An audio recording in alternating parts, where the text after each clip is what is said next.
Hi. Okay, so guys, this is our Exchange environment. In our Exchange, first of all, first look should be an Exchange should give you a lot of information from this EMC. You need to know how to read EMC. You need to know how it works. So here, one more time, this is my Exchange server. Within Exchange server, this is my organization. We have only one organization. Organizations have one-to-one relationship with Forest, one organization. Under this, we have organization configuration. Here I have servers configuration. And here I have recipient configuration. Guys, within the real environment,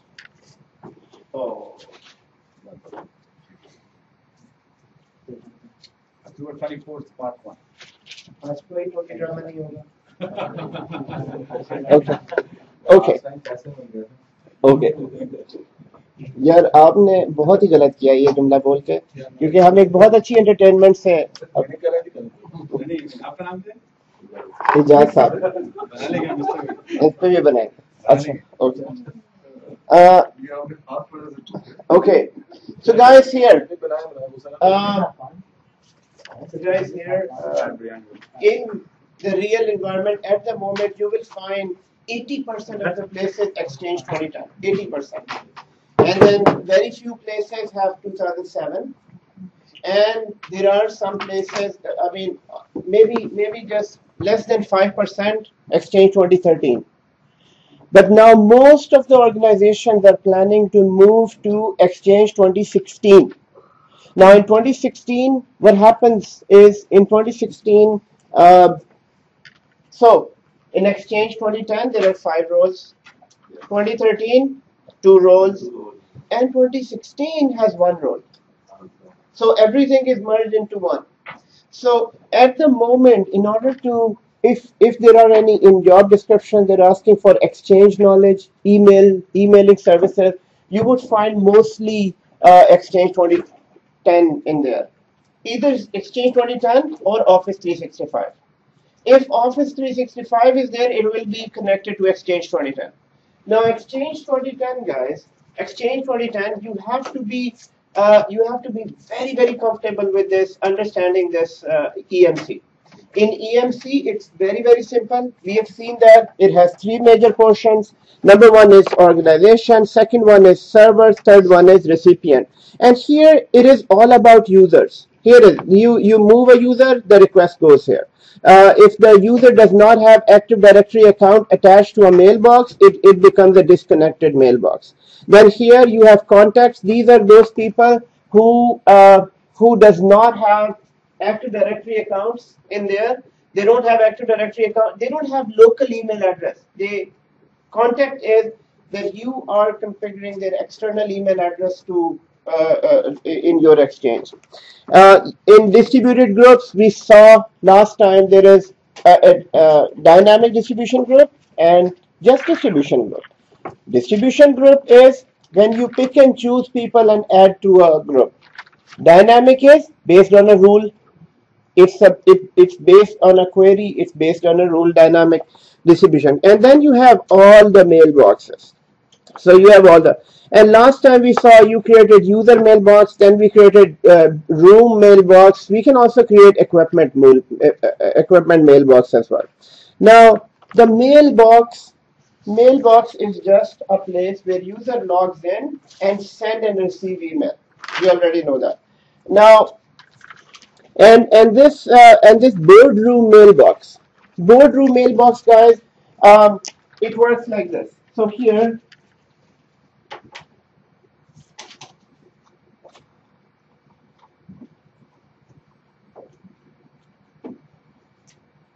okay, why am I making a calendar? Okay, here, look at this. So if I open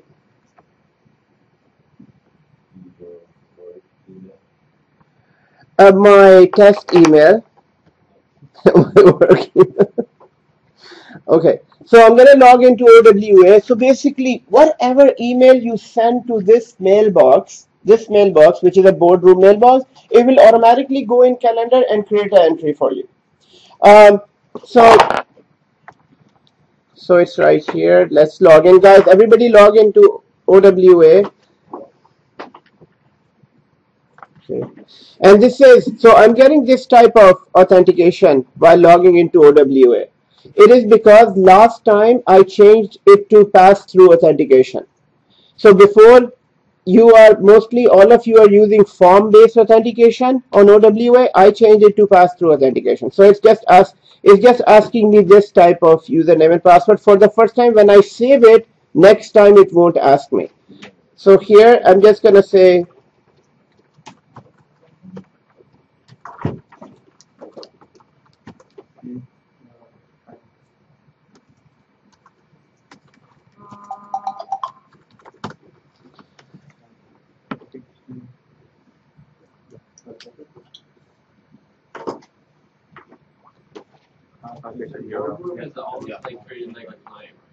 Boardroom is almost like creating a user, yes. But the user account is disabled for a Boardroom, inactive directory. So Boardroom user ID is mailbox is just to send appointment details. Right. So like I remember because like the previous company I was working at, they had a room called Baysal room and like rooms, right? And when you actually book the room, they would just add it as a user into the email, like as in sending an email to. Oh yeah. Okay. Yeah, that's exactly how this is. Oh, okay. Now here, guys, so the way you send an email to a Boardroom email address is just a difference of this. So here you have message, and right under new it says meeting request. When you say a meeting request, here, all you need to do, you need to write that Boardroom email address. So let me see, what is my Boardroom email address?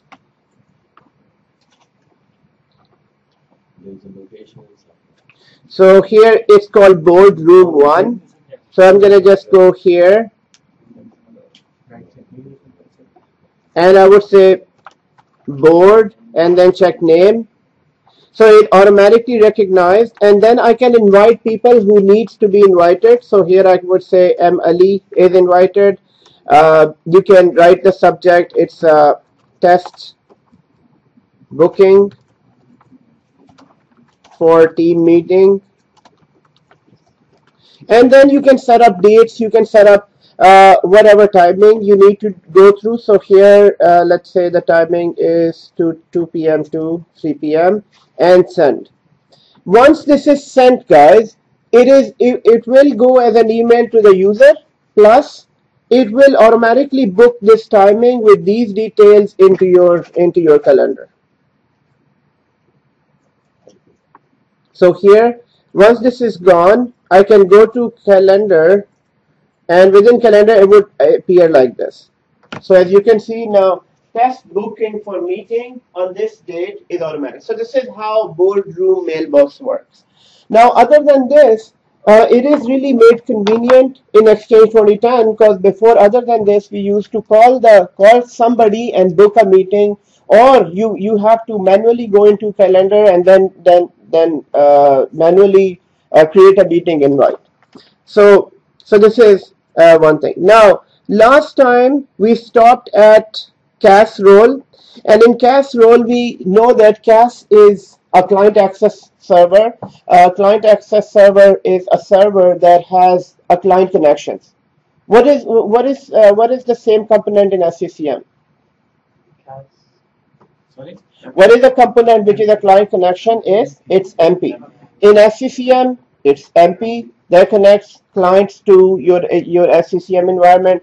Here it is a CAS. Now in CAS, here we saw last time that it has two types of policies here, and policy means control. Policies are there to control access.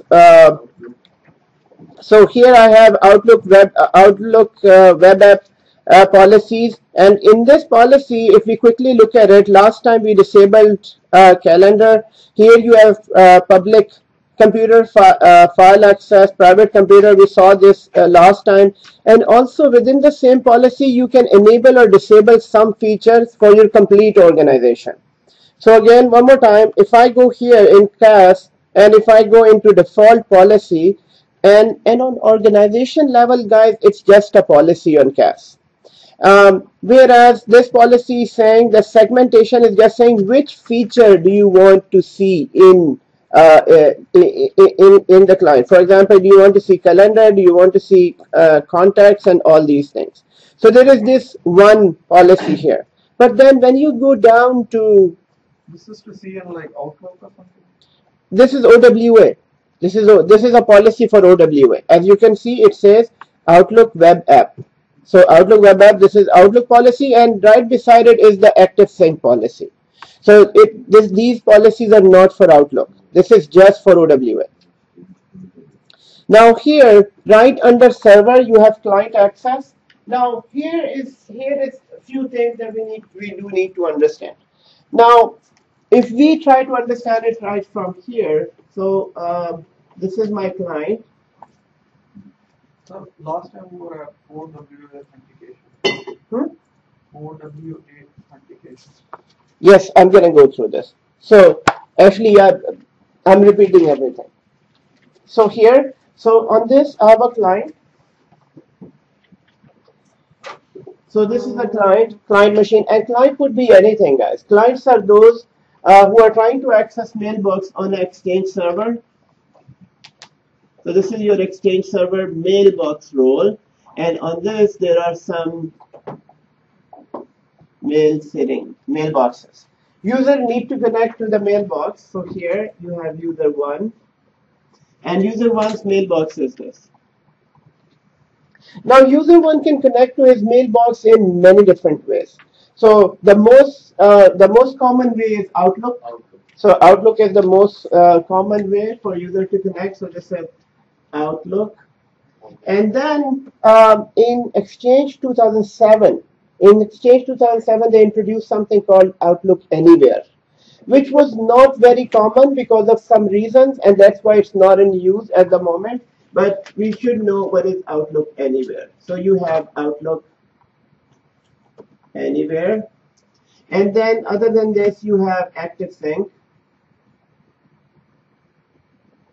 And other than this, you have POP3, IMAP 4. And then any other? OVA is there. OVA. So these are few different clients that you can use. Now here we know that they all connect now to CAS. So in between here you have CAS.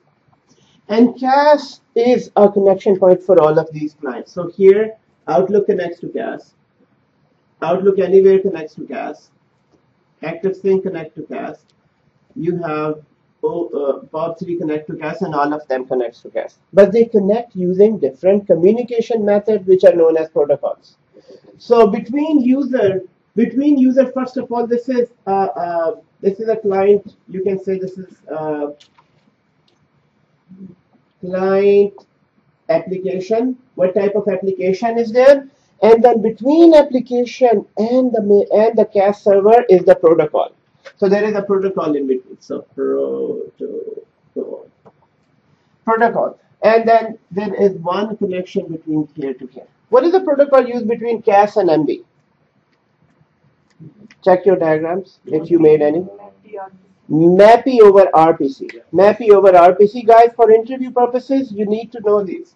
So here you have MAPI or NAPI, MAPI over. What is RPC? Remote procedure call. How do we remember it? What is RPC? I mean, between two Windows machine, when they communicate with each other, it's RPC on Windows side. On network side, they use TCP/IP. But inside TCP/IP, when two Windows server, this machine talking to each other, transferring files, internet traffic, or whatever traffic, it is RPC. If RPC is down on this, and your network card is working, you have proper IP address, you have proper networking, your machine cannot communicate. RPC is that thing. RPC is that important for all these machines. So you have MAPI over RPC. here. Now, Outlook uses the same technology. When Outlook connects, it uses the same technology, and that technology is MAPI over RPC.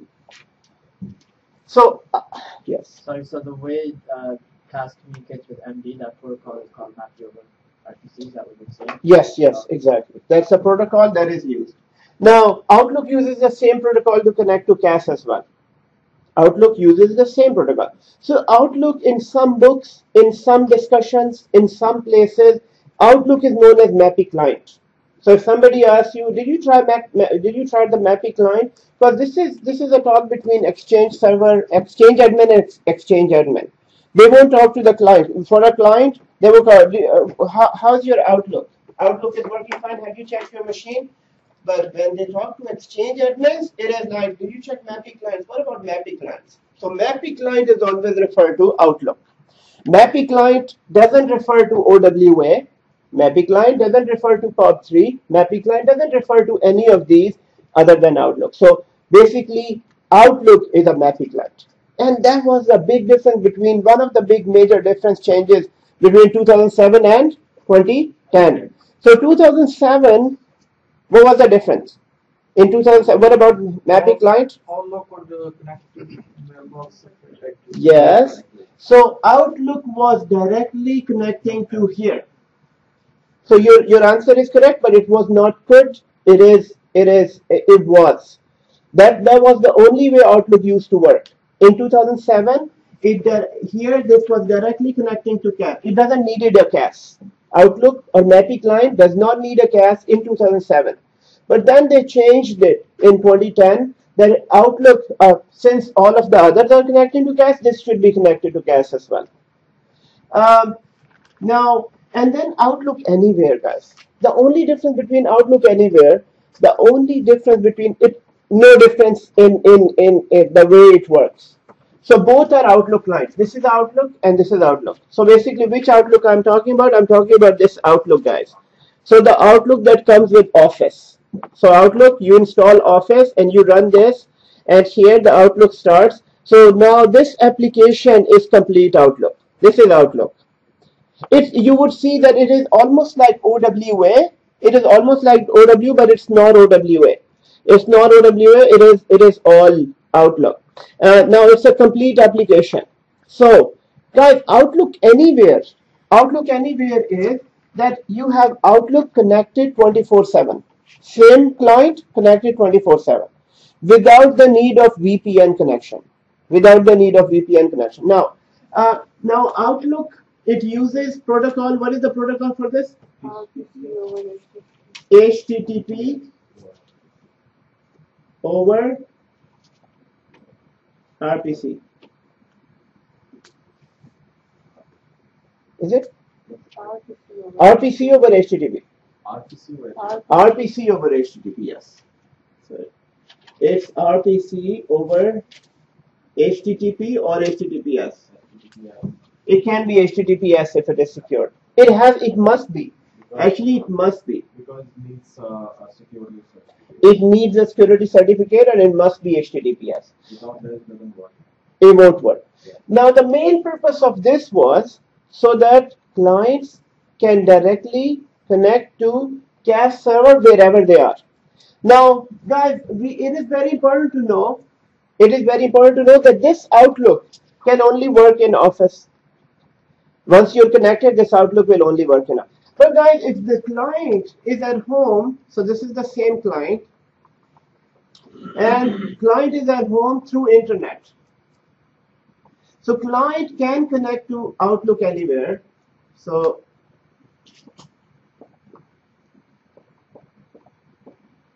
Outlook Anywhere, between this same Outlook client, but now connected from internet to CAS. Now you might think that without security, how this can connect? How this can connect? Now, so this is Outlook Anywhere, guys. This is Outlook Anywhere. This is Outlook Anywhere. So what protocol is used? It is RPC over HTTPS. Now, guys, let's see a quick difference between this. Let's say client is not using Outlook anywhere, and client needs to use Outlook. So let's think for a second. This is Outlook Anywhere, and client wants to use, and in your environment there is no Outlook Anywhere. So Outlook Anywhere must be configured. If Outlook Anywhere is not there, you can't use it. Then you need to use Outlook. Guys, if you need to use Outlook from home, then first, before this, you need to open a VPN connection.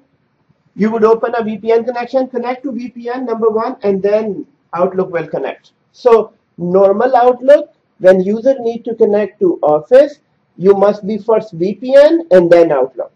Whereas that's the big difference. Outlook Anywhere does not require VPN. It is a 24/7 connection. So this is why it is known as Anywhere. Outlook Anywhere. You go anywhere, you open your machine, and it's connected.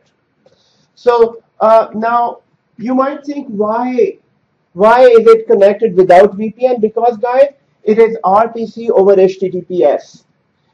And when it is S, it uses certificates, and this communication is all encrypted. So it uses a protocol RPC over HTTPS. Now, as soon as it is connected, here we should remember our. Hanji?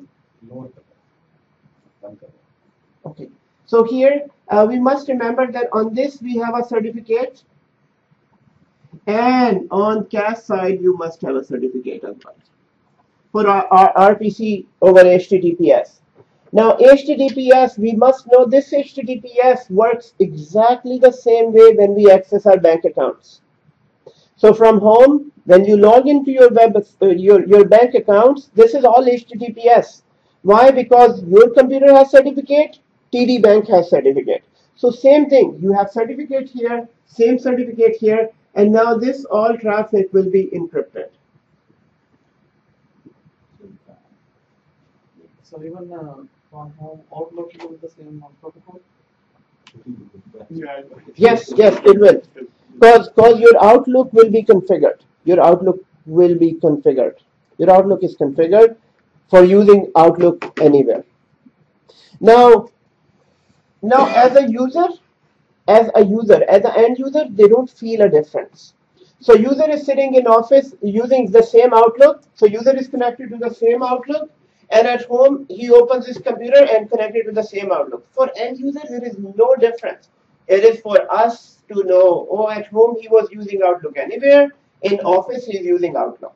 No, if you're using Outlook at home, then is it still the same protocol? Yes, this is what I'm saying. RPC over HTTPS? Yes, it changes the protocol from MAPI over RPC to RPC over HTTPS. So if you're at home, it's not a MAPI client anymore. No, it is a MAPI client. So Outlook is a MAPI client. So number one, it's just a method of how it connects. So in the office, it uses RPC, MAPI over RPC, and at home, RPC over HTTPS. So it's just a method how it connects. Okay, is that? So this is what I'm saying, guys. For user, no difference. User is using the same client from office and from home. But why is it important for us to know? For us, because we need to troubleshoot these issues. For example, if the user is at home and not able to access, and you will then ask him, okay, when you were at work, was it working? He would say, oh yeah, it was connected. But at home it's not. So it means that some issues with, it might be with a certificate issue. It might be it's not able to connect. It might be any other issue that is not Outlook issue, that might be Outlook Anywhere issue. So guys, there are two clients here. Now the third one is ActiveSync. ActiveSync client, we already know that ActiveSync is smartphones or you need to access your email from smartphones, and there is a policy for this. Now here, let's jump onto our EMC. So just to be clear, the MAPI over RPC is a protocol just used for Outlook to pass, right? Exactly. Not for the other clients. Yeah, oh yes, not for the other clients. This is just a protocol for this when the user is inside the organization. So from CAS to mailbox is always MAPIO? Like doesn't matter which client is it? From CAS to, no, just for Outlook. When the user is connected from Outlook, it is this protocol. But when the user is connecting from OWA, it's a different protocol. From CAS to mailbox. Oh, from CAS to mailbox is always this one, because this is internal. This is you're sitting in the organization. So it will never be a different protocol. From CAS to mailbox, it's always this. Now here, guys, let's look at this. Let's look at this here. So CAS, there are few things here. So first of all, here we saw this last time, that here it shows you how many servers do you have and how many roles do they have on these clients. Now first one is OWA. OWA is this settings here which will apply to this server only. And if you want to make changes to this, you can select this server and make changes. If you don't make any changes in this place, under CAS, guys, then the default policy that is coming from the organization down, that will be that is in use. Now, why am I saying this? Because guys, because there are some settings which are exactly the same on an organization level and on a client level. Let's see this. So if I go to OWA right here, and if I open settings here, I do see similar settings that we saw in organization level. So here I see segmentation, here I see private computer and public computer. So if I go back to organization and then open the OWA policy here, I can see the same settings right here. I can see the segmentation, private and public. So organization level and server level has some similar settings. Now the question is that which settings will work if there are conflicting settings. So guys, it's always the server setting. So whenever last out wins policy, just like in group policies, whichever policy runs at the end, that will win. So when the mailbox is started, you just said server. Yes, server is last out. Yeah, but if somebody else goes and makes a change on organization. So here, let's understand this. First of all, I'll answer your question in a moment. Let's first understand this. So I have CAS here, and I have segmentation here, right? So there is segmentation, same type of settings, and the same type of setting I can see here on this policy. This is called segmentation. Now here, calendar is saying it is enabled, but on organization level, I'm saying it is disabled. So if I go here, we disabled the calendar. Now how the user connects to it. So what happens is, guys, as soon as Exchange server is started, the organizational policies will be applied on CAS server. So inside CAS, we must understand CAS has settings for OWA here. Now the organization setting went in here and said calendar is disabled. Calendar is disabled. Now what happens is you went in on one of the servers and you said calendar is enabled. So on one of the servers it is enabled, which is a CAS server. So what happens when the user connects, user will first connect to the server and that policy will be applied. So organization policy won't be applied because user is always connecting to the server. So when two conflicting settings are there, so last setting was on the, if you don't change the server setting, then organizational setting will be applied. Then your question? Okay. Now here, so here, guys, let's look at this now. So CAS, on CAS, this is how you would set up your, this is a CAS policy here. Right beside the CAS, you have Exchange Control Panel. Within Exchange Control Panel, we know that this is a control panel. This is a new feature in Exchange 2010. It was not available in 2007. This is a new feature. And how do you access it? It's very simple. All you need to do that, open Internet Explorer and then write the Exchange server name and /ECP. ECP. Or if you forget, you can always open this website, this setting, and just take this and slash ECP. Now there are not much settings that you can change, because this is ECP is a tool to use Exchange to make changes. It is to allow end users to make some changes to their profiles. Or as an admin, you can access ECP from anywhere and do some basic administration. So let's open ECP here. So I'm going to open another tab. Sorry. And here ECP, open ECP.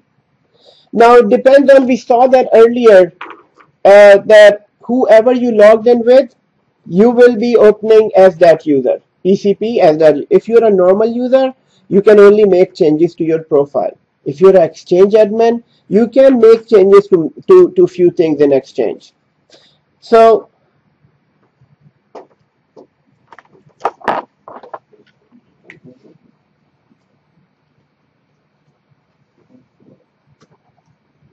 this was port 80.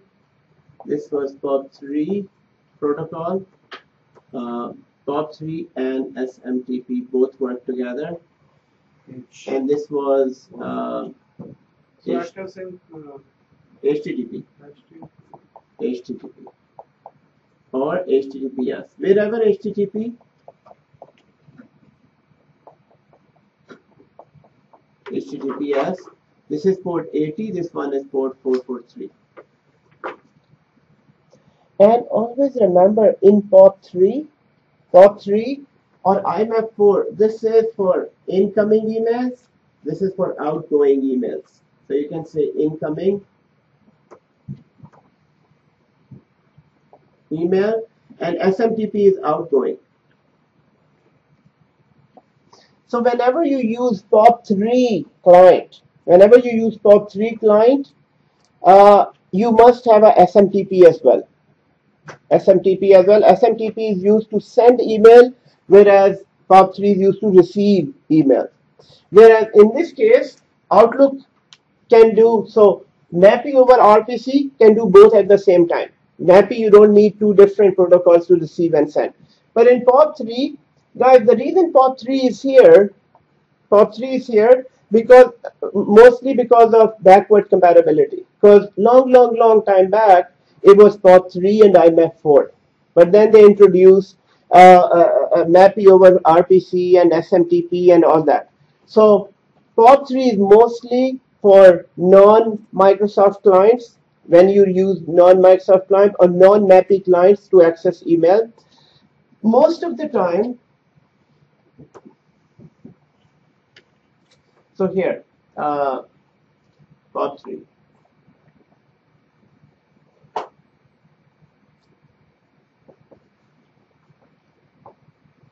POP3 used to access mailbox from non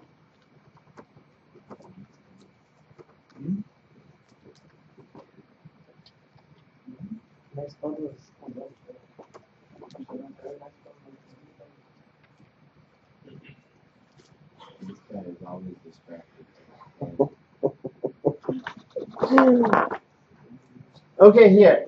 So it is used, guys, it is used to access users' mailbox from a non-Microsoft client, but not necessarily non-Microsoft client. Even Outlook can be configured to use POP3. Is it IMAPI or MAPI? IMAP4. Oh. MAPI is different. Oh. And NAPI is different. NAPI dash. So when you were talking about the protocol up there. So I'm talking about now POP3 and IMAP. IMAP4. Oh, okay. So IMAP4 is connected to POP3.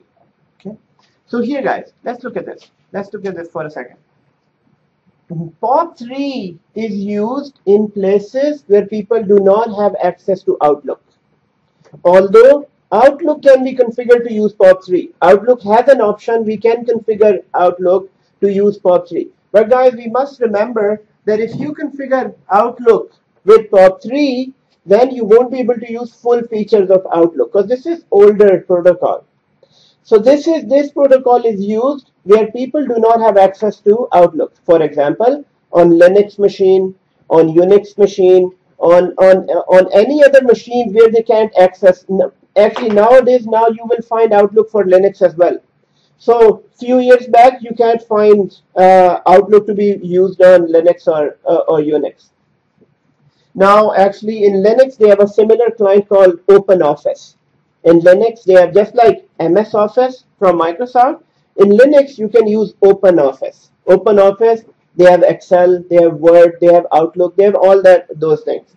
So here POP3 is mostly used to access user mailbox from non-Microsoft client on non-Microsoft machines. Now here, so here important thing is if somebody asks you, can you use Outlook to use POP3? Answer is yes. Even Outlook can be configured to use POP3. Even Outlook can be configured. So POP3. Now where else it is used? Guys, mostly it is used from websites. Mostly it is also used from websites. So first application of POP3 is from non-Microsoft clients, and second is POP3 is used to send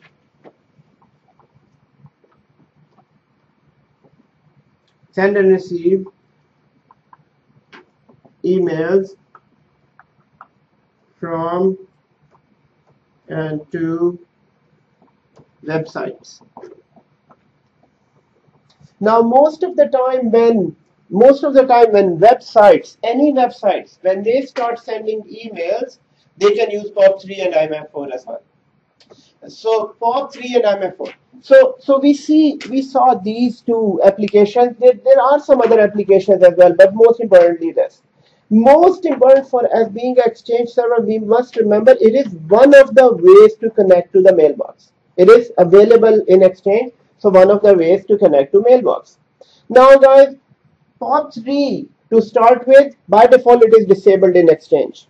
By default, we can say here, by default, POP3 is not enabled in Exchange. So by default, POP3 IMAP4 is disabled in Exchange, which means we need to enable it. We need to enable it to use it. So we'll see how to enable and use it. One more point here. POP3 is incoming protocol. POP3 or IMAP4 is incoming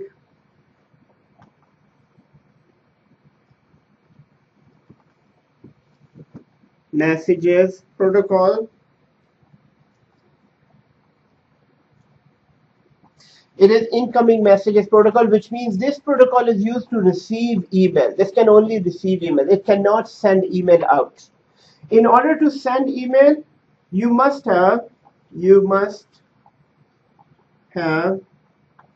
SMTP. SMTP to send out emails.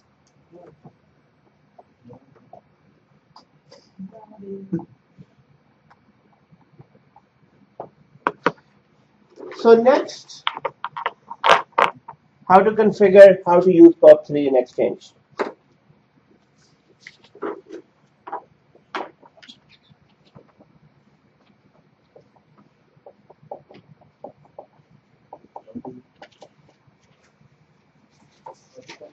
All we need to do, guys, first of all, start the POP3 services in Exchange first.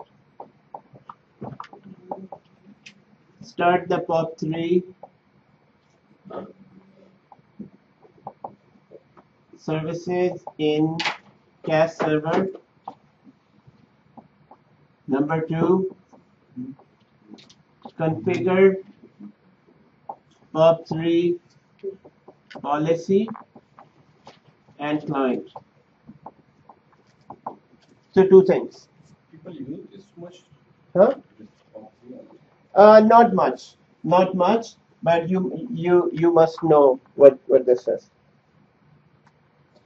So two things we need to do. We need to first start the POP3 services, and then we need to configure the policy and the client.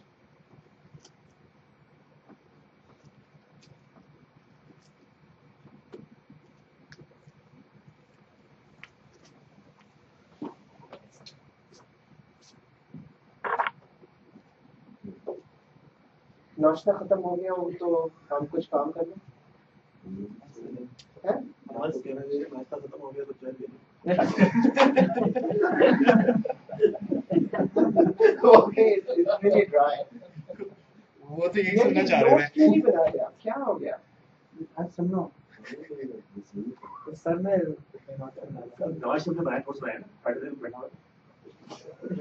यार हम भी इतना time नहीं देने लगा आपको वैसे। मैंने सर उसको दे दिया तो मैं पाकिस्तान वाले कह रहे हैं टूर जैसा प्राइम टूर जैसा फिल्मों में भी काम करेगा वो बिल्कुल फिल्मों में भी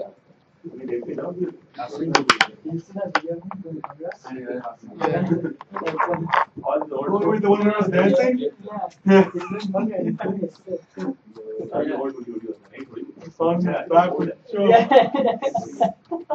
पुरानी वीडियो वो आई थी देखने के अगले दिन वो बाहर मीट कर रहा था सबवे स्टेशन नहीं जो जैसी है ना मरीजों में ये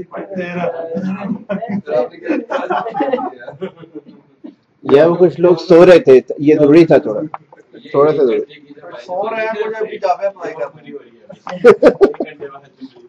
ये वही है 2 minutes. Guys, let's go into EMC and see this. So first of all, the most famous protocol is Outlook. So everywhere you go, people are using Outlook. And right after this, I'm going to show you some tips and tricks how to troubleshoot Outlook issues. So mostly Outlook will be there. Outlook Anywhere is Outlook, but it is accessible anywhere. So Outlook Anywhere means 24/7 accessibility. But then it uses just the difference is the protocol. Here it uses MAPI over RPC. Here it uses RPC over HTTPS. Then you have ActiveSync. ActiveSync is a mobile access. So this access, there is a policy on this. POP3 is mostly used by websites. So websites when they send emails to people. So it is POP3 is either used there or places where there is no Outlook client. Now, your question might be why people might be using non-Microsoft clients. Guys, people might be using non-Microsoft clients because Outlook is expensive. There is a licensing attached to Outlook.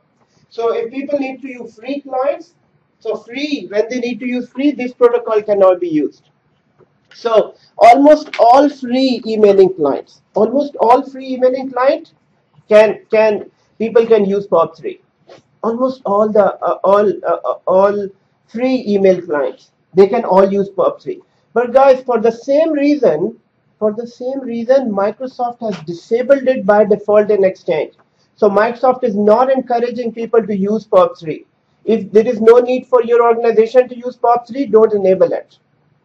But if there is a need, then enable it and configure it. So if you open POP3, the other problem is that now it is open to millions of clients out there. If with POP3 access, they can access your network. They can access your email services. But for that, you have DNZ, you have protection, but you have one door open now. So guys, let's now see where is POP3 in here.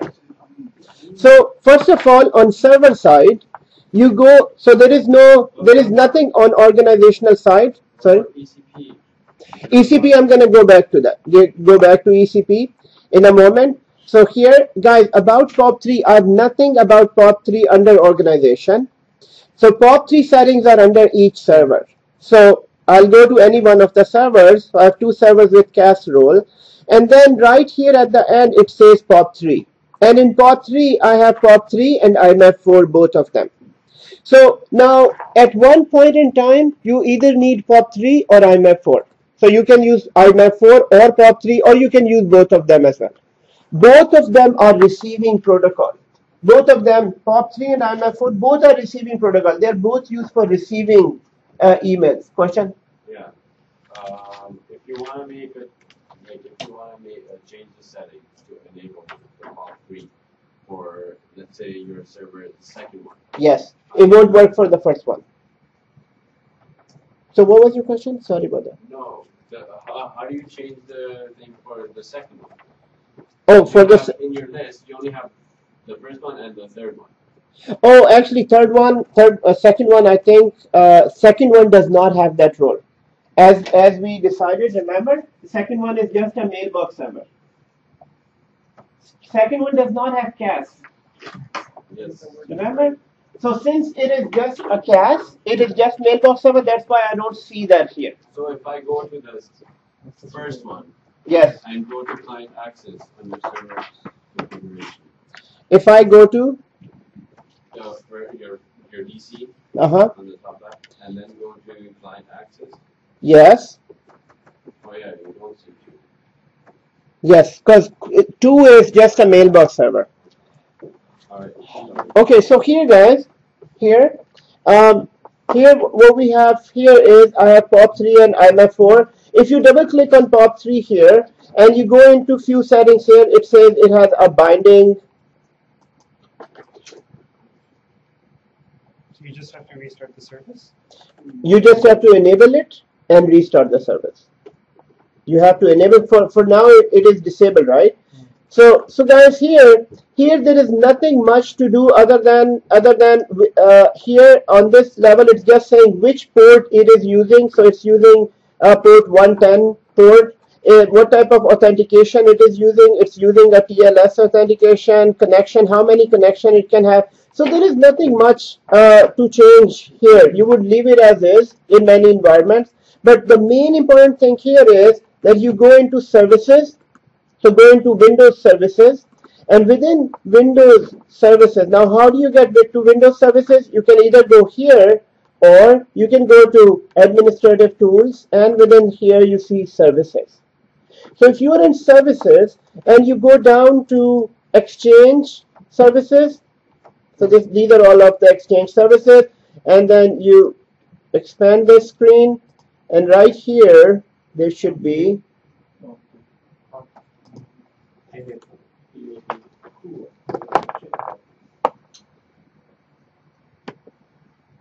so information store, mail submission.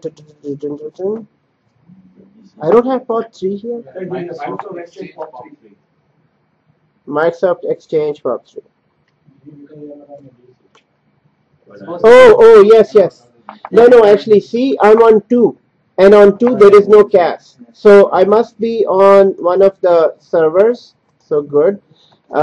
Here, I'll go into services. And right here, let's go down to Exchange Services. Within Exchange Services, there's POP3. Now, as you can see, it is set to manual, and it is not started. So all you need to do, double click on this, change this manual to automatic, and then start the service.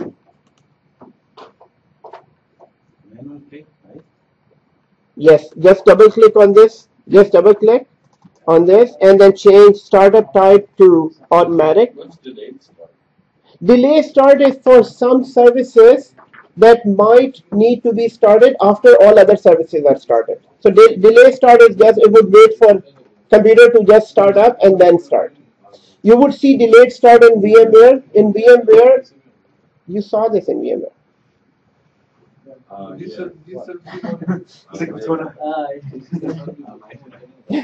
No, hold on. Do you remember the 2 important services for vCenter? Yeah. Web Management Service and vCenter service. Both services are set to delayed start. Why? Because those services in previous versions, you used to start vCenter and those services are starting, and those services used to fail because some other services were not started. So delayed start is just all other computer services are started, then these services will be started. So here, now, so in this, it will be set to automatic. And in this case, if you need IMAP 4, you can enable it. So we're going to enable this as well. IMAP 4, start the service. So this is one place. So we just did this. We just started, we just made it automatic and started. Now the second thing, we need to go onto user and enable and make sure that port 3 is enabled. So on a user. Now, yes, here we can see that port 3, we can say port 3 is enabled. It is enabled. But then the next thing is it enabled for the user? So now we're going to go to the user properties. So this is done. This service is working now in Exchange. The second thing is I need to go to EMC, and under EMC, so they are enabled. We just need to make sure. You just need to make sure. So right here, if you go to any user, so go to any user, and then go to properties. It is enabled, right? Yeah. It is enabled. So by default, if it is enabled, it might be that because of some other group policies, it is disabled. So as to troubleshoot everything, you need to check the user as well. So on your Mailbox feature. so it is, you need to go to mailbox feature, and right here it says POP 3 and IMAP 4. So it is enabled on each user. Mailbox feature? Yes, mailbox feature.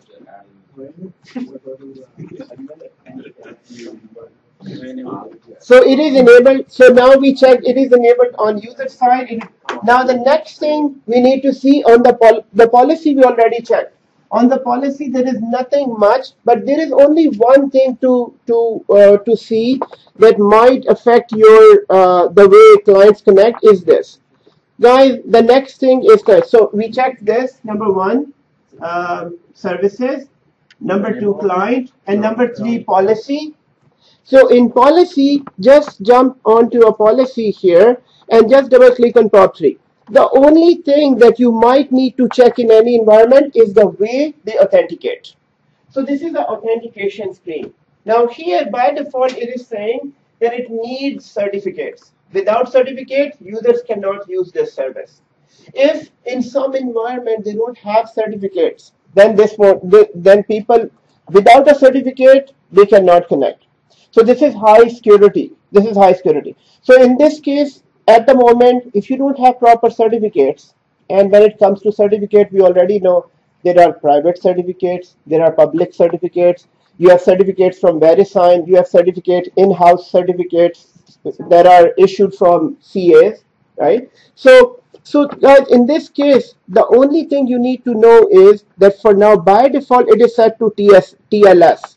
Guys, wherever the word TLS comes in, it needs a certificate. So wherever you see TLS, it is looking for a certificate. So what's that in the end there? 519. Right. So this is a certificate. I mean, it's saying that you must have a certificate on this. This is a type of certificate protocol, or you can say it's a type of certificate. I have 3. So you have 3. What do you mean? Like it says exchange 1. Oh yes. Yes. You have 3. Yes. So which? Because you're on third. Because are you on third one or first one? I'm on the second one. The third one has a completely separate task. But hold on. Are you selected here? Yeah, you 3 or selected 1? I think you're on third. 3. Yeah. So that's right. So here, guys. Now here, guys, here. Now, if in any environment you need to test out POP 3 and you don't have certificate, so all you need to do, change this authentication to plain text login. Once you say plain text login, then all users can start using POP 3. So we'll change it to POP 3 here. Let's change this to just this basic authentication and apply. So once it is applied, next thing you need to do is configure client to access mailbox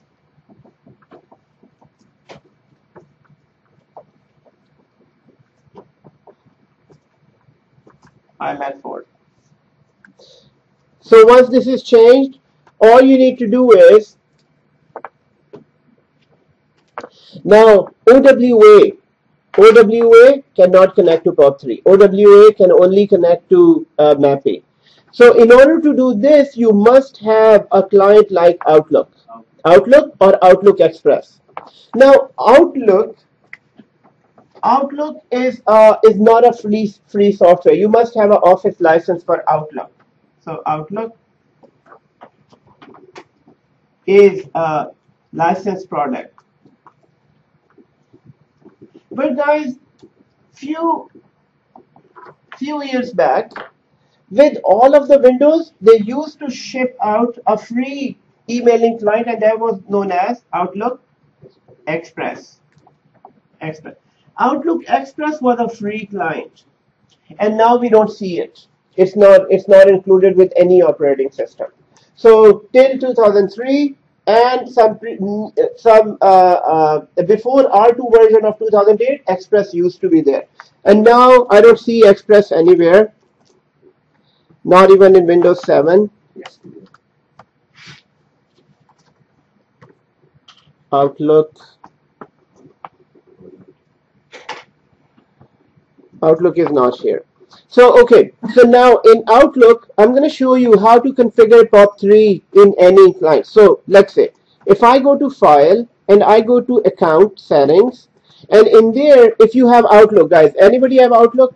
Do you install Outlook on Windows 7? Okay, it's good. You must have Outlook, guys, because we need to test out some email. I asked you the first day when we started Exchange, on Windows 7 you must have Office or Outlook.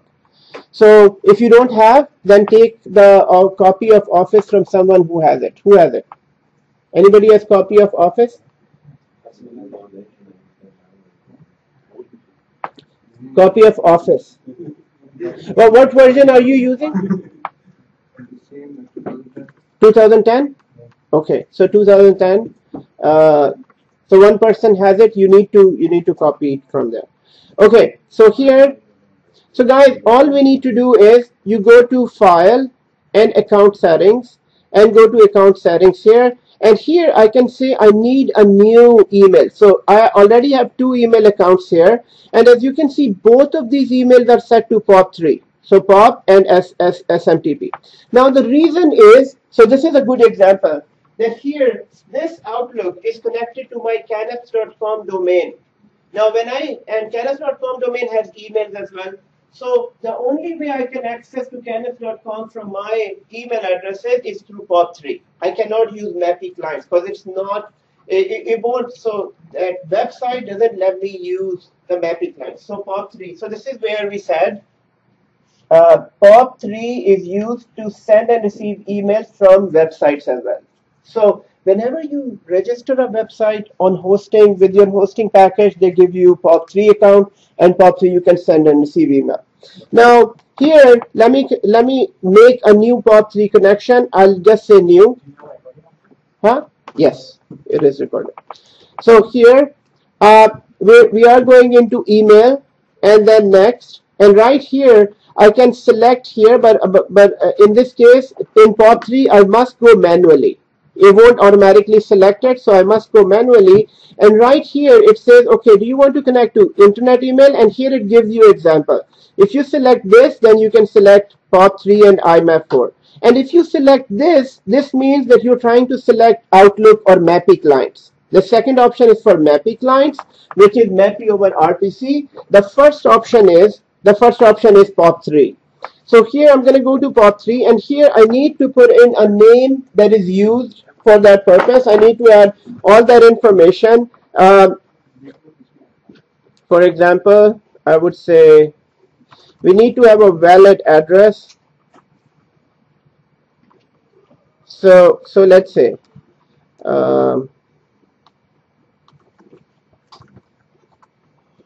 Ali, and Ali we can say at canfs.pri or local. And here, guys, now for incoming, I can select one of them. As you can see, for incoming, I can select either POP3 or IMF4. So if you select POP3, all you need to type in your Exchange server name.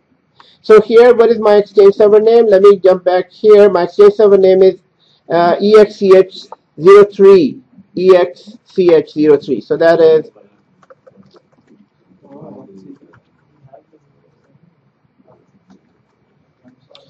03, and my SMTP is also the same server. So SMTP is enabled by default on all these Exchange servers, on all Exchange server SMTP. So this is outgoing, as you can see, this is outgoing, and your incoming is this. But if your company is allowing IMF4, then you need to select IMF4. Otherwise, you can select POP3, and then right here at the end, you need to put in your username and password. Once this information is sent to your Exchange server, guys, once this information is sent to your Exchange server, what is the information? Your name, email address, your protocol settings. You must know what is POP3, and then your username and password. Test the account. It will send all these credentials to your cache server right here. And on cache, if POP3 is enabled, authentication matches this, then it would send that information to DC, because it does not have, it has to go to DC here. So you have DC. It sends this, because cache helps us in authentication as well, right? So it sends to DC. If authentication is right, then the user will be connected to Mailbox.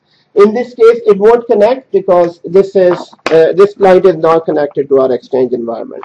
But this is how we connect to Exchange. You cannot get client.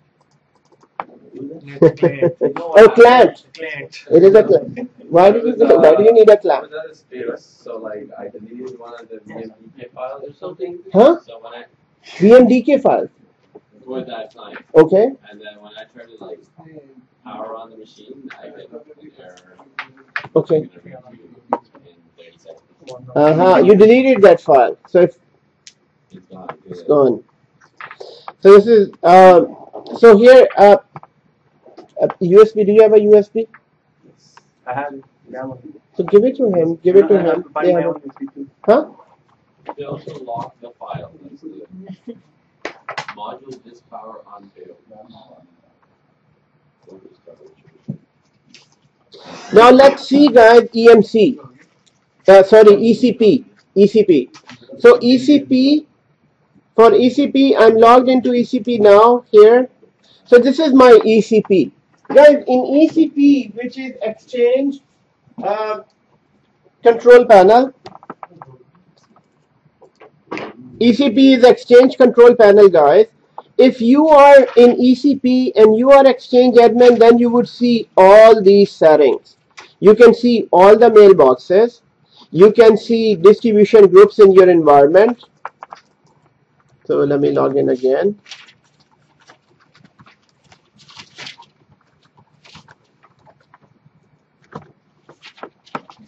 So I can see distribution groups if there are any distribution group. And here you have roles, the roles that are in Exchange. So here you have help desk role, you have organization management. Okay, so that reminds me actually, first of all, let's see securities and users here. Guys, if you open Active Directory users and computer at the same time while on the Exchange server, just open ADUC, and let's see, there are some Exchange. There is a OU called Exchange Security Groups. Guys, this place here, these all groups are created when we first time installed Exchange. So this place, this OU was created, and these groups were created. So these are default groups that are added. Now in these groups, you have, just like in Active Directory, it creates some built-in groups. But guys, in this, you need to know the most powerful group. The most powerful group is organization management. whoever is part of this group, guys, whoever is part of this group has full access to Exchange. Whoever is part of organization management has full access to Exchange. So if I go into this group here, and if I go to members here, there is only one person who has full access, and that is administrator.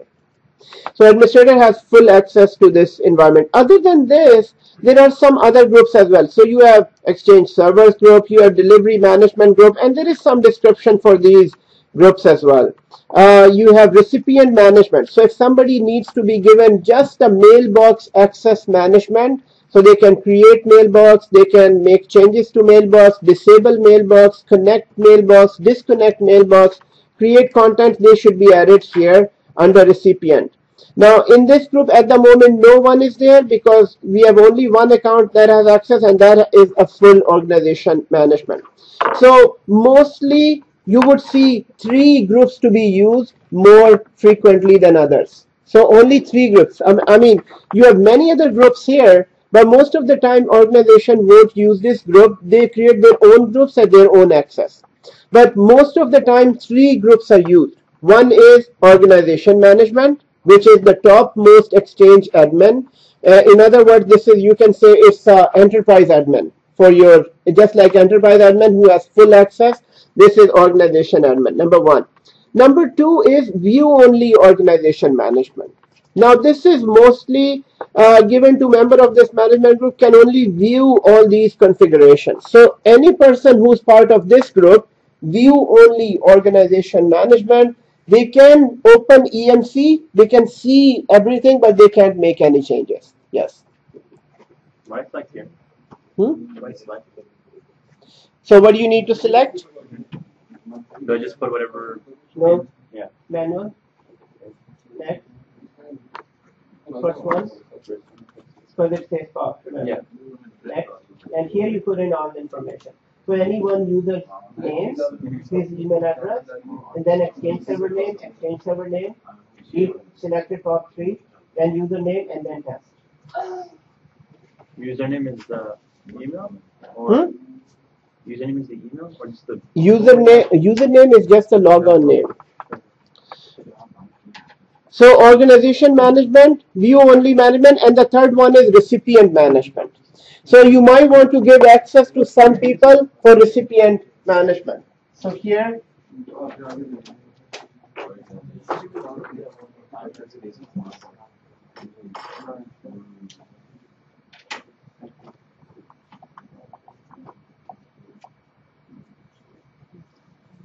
Exchange 2010 security groups. So guys, have this heading, just a quick heading.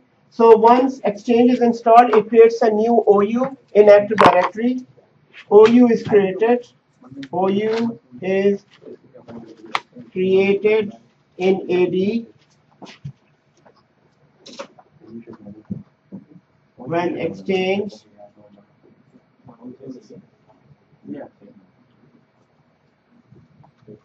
is installed. 3 important groups.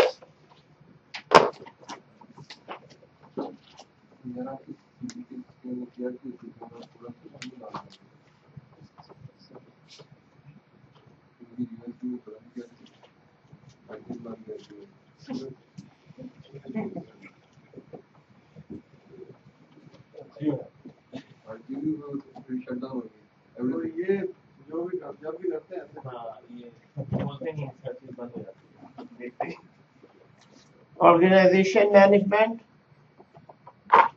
view only organization. 3 important groups. Third one,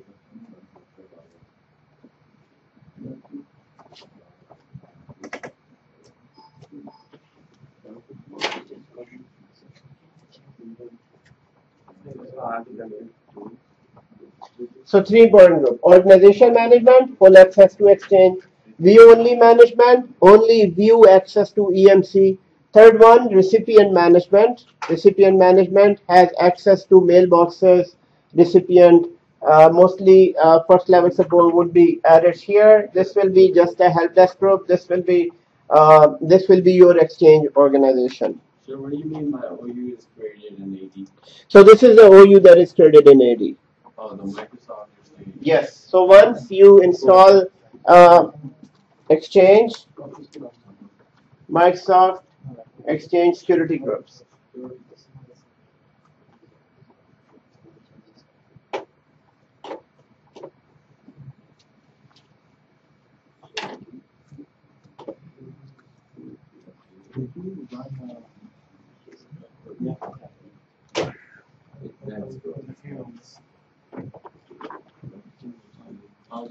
आपने configure किया client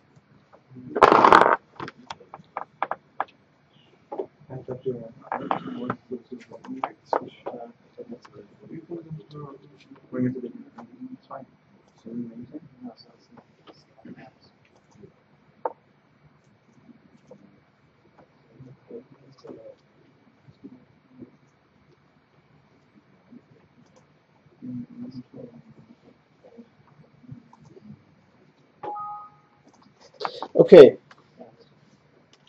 Now let's look at our slides based on this information on CAS. CAS, what is the last one? it is recipient management. At the same time, look at in your Active Directory as well. Look inside your Active Directory and find the OU, please.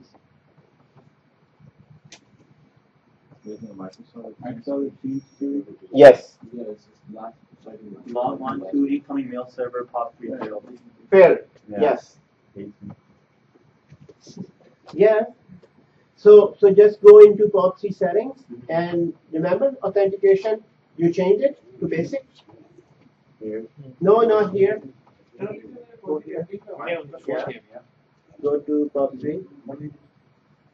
Go to authentication. Okay, you changed it. Oh yes, yes. Not this. Just go to service. Just go to services here and restart POP3 service. Yeah, just restart now. Try again.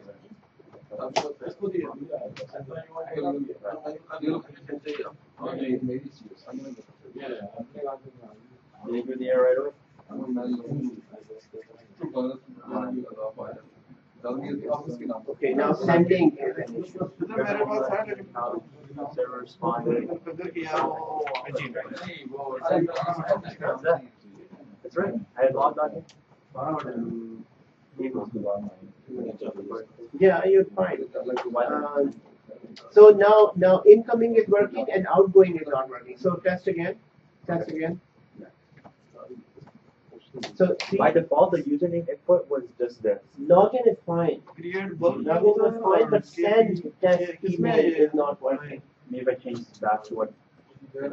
So just left it as this. When I type this in, Oh yeah, yeah. I gave बहुत this. सारा Maybe that's why. Send test email. No, hold on. overstarted है Connected to the server with the internet. अपनी अपनी drive को खोल के बैठे हुए और उसने ढूंढे भी यार तुम्हारा कौन सा है Firewalls are off. Client was not authenticated. Ah, They're all on. Qasim. That's a rookie mistake. That's on track jail time. Okay. So guys, we started with CAS, and CAS, we know that all clients, all types of different clients, they connect to CAS. And from CAS, the Outlook client connects from MAPI to CAS as well. From there, CAS helps you in authentication from DC, and then they connect to Mailbox server. With Mailbox server, it's a link between, we saw that it is RPC, MAPI over RPC, or RPC over MAPI traffic. In InterSide, it is, you will connect to many different places and then connect.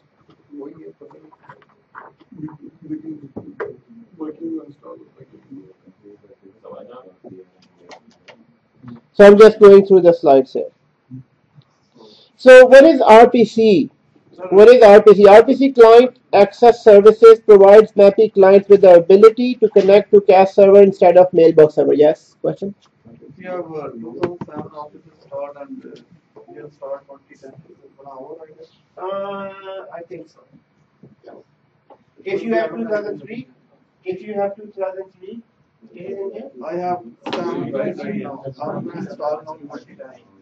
They all connect. Just They ask for the override. whole You username. will, but if you have 3, it won't override. It will create another one.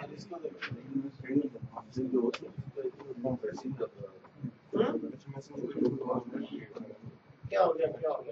What else? क्या No bridge, you said, right? तो ये ना करेगा यार क्या है ये? 2010 offer पता नहीं क्या है दे दिया मारना लगे यार ये अब इंस्टॉल यही है क्या Straight. ना करना आपको क्या करना क्या हुआ already यार देखो यार ये इस आदमी को चेक करेगा इस आदमी को check- आपने क्या किया देखिए अब आप आईएस को चलाना चाह रहे Who was हैं I remember this area. And not in my आप IS or the IP is correct on everything. But what देखो यार देखो सुविधा मजा की बात हमें तो बात ही है जल्दी बता दिया okay. ये जो आपका मेरे ख्याल ऑपरेटिंग सिस्टम है 32 बिट होगा Those small things are the worst, like really. So these all 32 bit Windows है up to 64 they 64 bit office है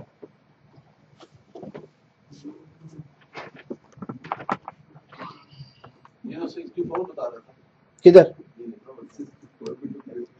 Windows 7 64 bit है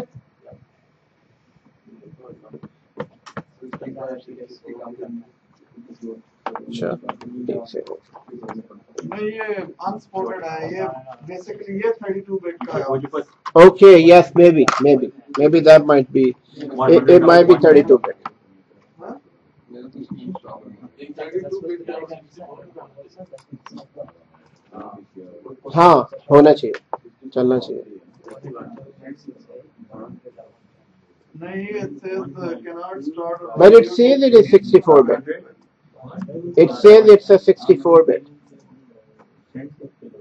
that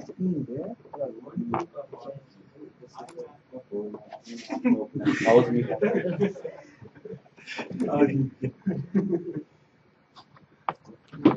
So this campaign,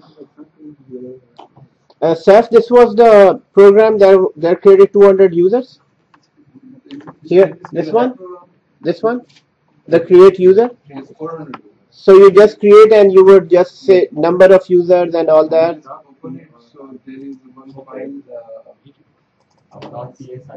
oh okay so you have to just run in PowerShell okay I'm just gonna copy that Outlook.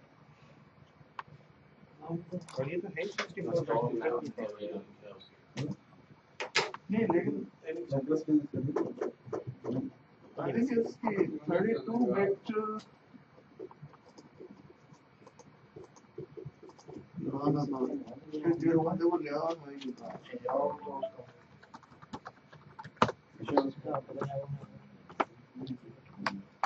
Design copy.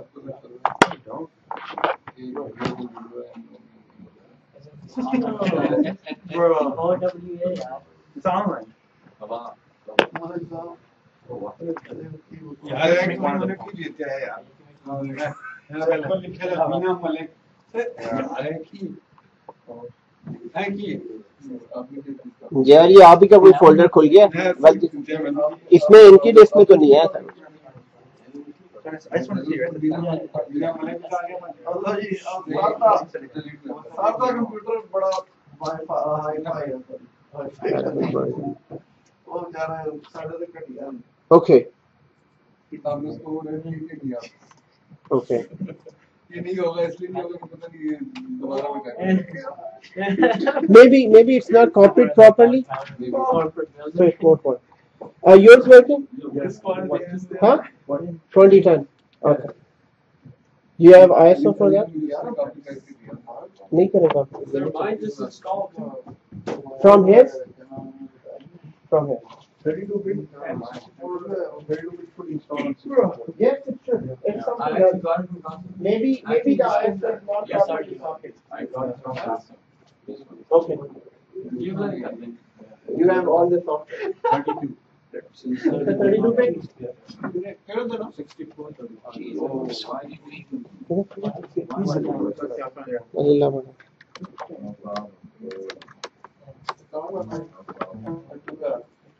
No, we're not restarting. Nothing's forever.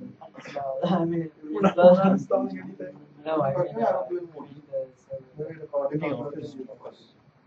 That's what I see.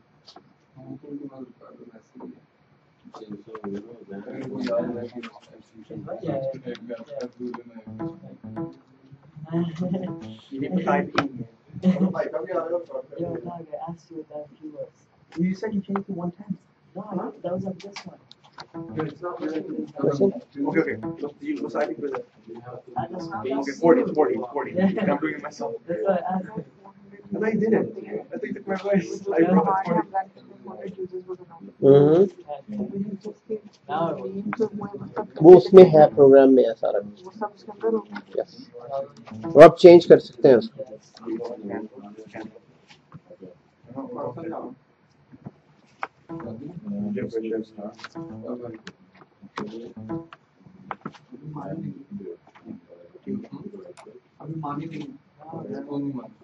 No, now it should go the other way.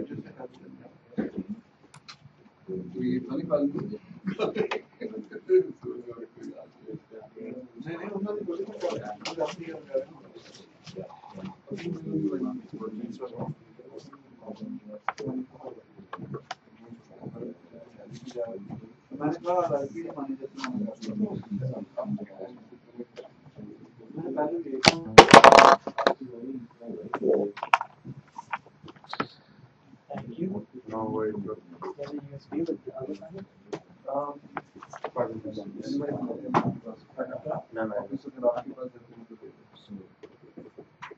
Sir, still getting the same error. Send test the email message. The connection to the server was interrupted. If this problem continues, contact your server admin. you're the server admin Damn. Call yourself.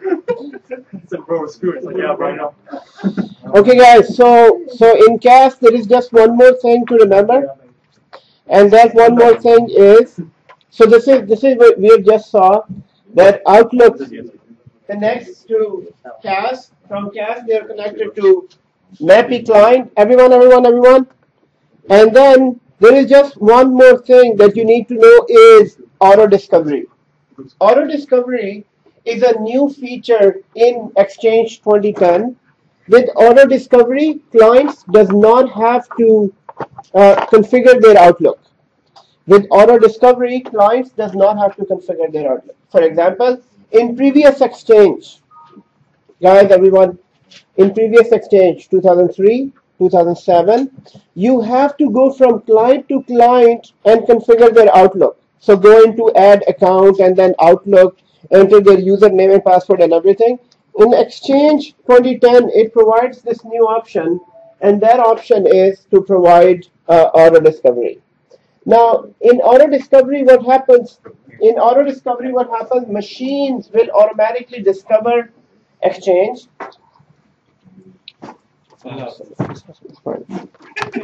Machine will automatically so machine will automatically discover Exchange. So guys, auto discover provides information that you can use to configure Outlook 2007 and 2010 client. Auto discover process is as follows.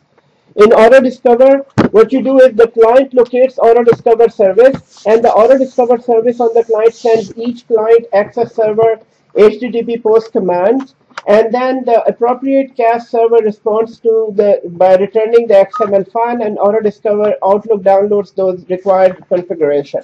Now guys, this complete. Let's look at here. So if I have an Outlook client on this machine, first time you must configure the Outlook client. Just like we configured the POP3, in the same manner you have to configure the Outlook client from here. Now for the Outlook client, what are the things you need? You need the username, you need user password, you do need Exchange server name, and you do need the protocol that it is connecting to. Guys, with AutoDiscover, you only need the username, and you have to be on the same client. You have to be on the same in the same environment.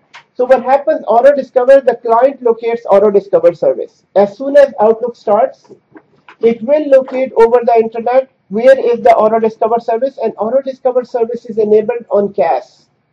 So as soon as AutoDiscover service is enabled, so first one is the client locates the AutoDiscover service automatically just by username, because you're logged in as M. Ali, and it would find the AutoDiscover service, and who is offering the AutoDiscover service? CAS server. Guys, it is just like a DHCP. When a client starts and it says, I need an IP address, so DHCP is sitting there to offer you IP address. In the same manner, once AutoDiscover service is running on this, then it will start listening to all AutoDiscover requests. So what is AutoDiscover request? Client is sending, it locates. Second one, AutoDiscover service on the client sends each client access server HTTP post command. So it sends its own information to AutoDiscover, and then the appropriate CAS responds by returning XML file. And this CAS server will return an XML file that will automatically configure the Outlook. So as soon as it is configured, you don't need to do these settings. Now, what is the big difference? What is the big advantage of this? Well, the biggest advantage is in large environments, you don't have to go from client to client and set their Outlooks. As soon as they log in and as soon as the Outlook is started, it automatically goes and configure Outlook, and they start using emails. Yes. Like that, when you start Outlook, and just pick up the client, which whoever is logged in, and then you have. Then you have to do just minimum configuration. So let me show you where the Outlook settings, where the Outlook does auto discovery. Now in here, if I go to my Outlook, guys, if I go to my Outlook, within the same Outlook, if I go to, so this is, I'm on the client side. Let's say I'm sitting here on the client side, and it's the first time, I am.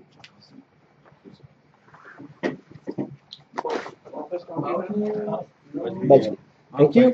Okay. Okay, guys, here, Outlook, guys, here, account settings, and here I would say new, and new, I can go to email address, and as soon as I go here, guys, this is where AutoDiscover should work.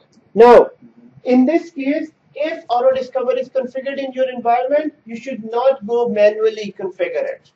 This manually is used if AutoDiscovery is not working. Here, we just need to give the name, email address, username, password, and that's it.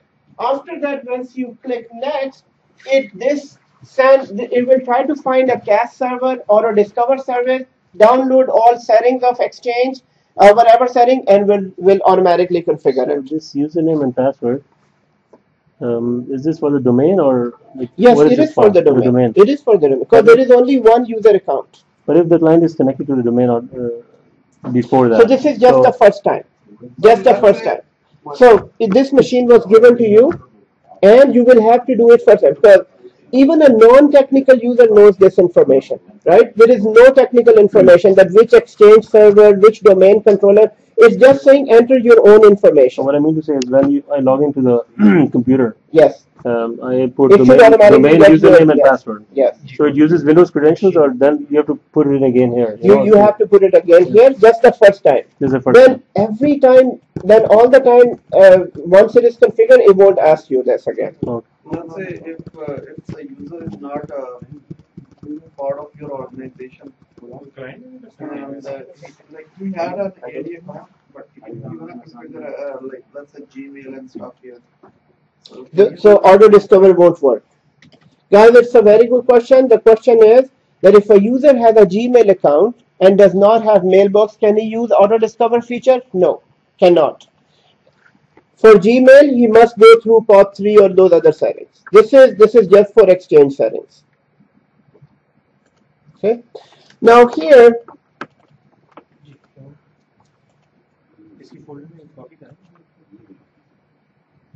so Outlook is installed for everyone. Yeah.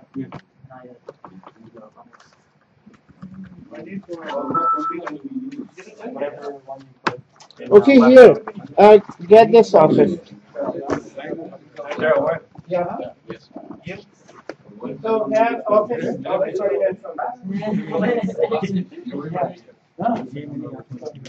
So guys, I'm gonna install Office 2010. Office 2010?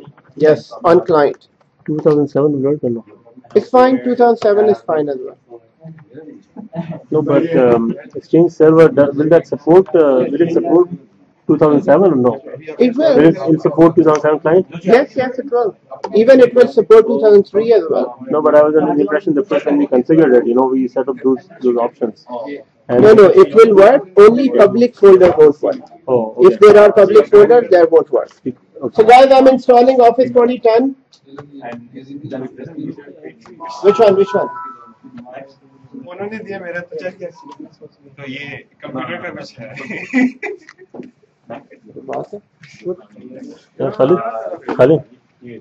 Khalid नहीं मुझे आज के लिए बहुत खुसर कर रहा है तुम्हारे काम में यार हर वक्त बैठ के खुसर कर रहा होता है क्या बोल रहे हो यार आज लगता है आप कुछ ऐसे ज्यादा इंफॉर्मेशन लेने की कोशिश मिर्चे खा के आए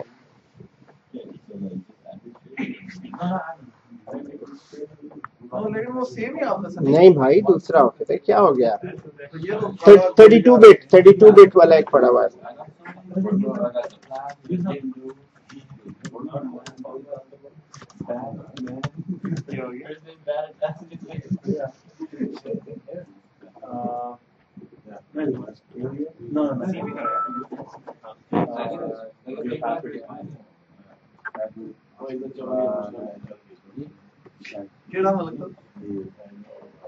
Now log into that using WebDog just to make sure it works. And so you tell the test.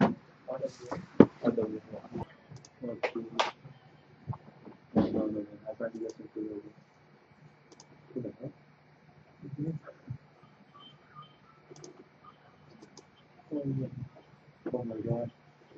She's got her Prime Minister. Yeah. How old is this guy? 30? 43? That's it. He's young. He's mad young.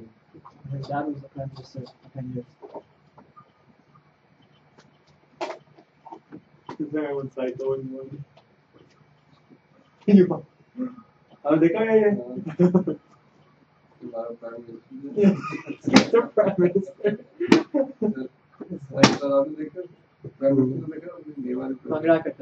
अच्छा देखा yeah. Really? बड़ा Before the campaign? This was last year, I think. He was some Indian festival or something. Wow. He's doing it pretty good. He's going nuts. He's following whatever she Yeah. So now there's a guy that comes up, right? Yeah. No. Look at that guy. Yeah, exactly. He's like Maggie. Yeah. Yeah, exactly. He does it pretty good though. Wow. It's good he's involved in all the concerts. Yeah. He goes to everywhere. Okay. 5 days, I did like so much. Stephen Harper would never do that. Huh? No, you wouldn't. Okay. Okay. I know. That jump Whoa. quick, yeah. Let's go with this. Alright, back to my minutes. Okay, guys. Did they fight? Did break the word? Lift up.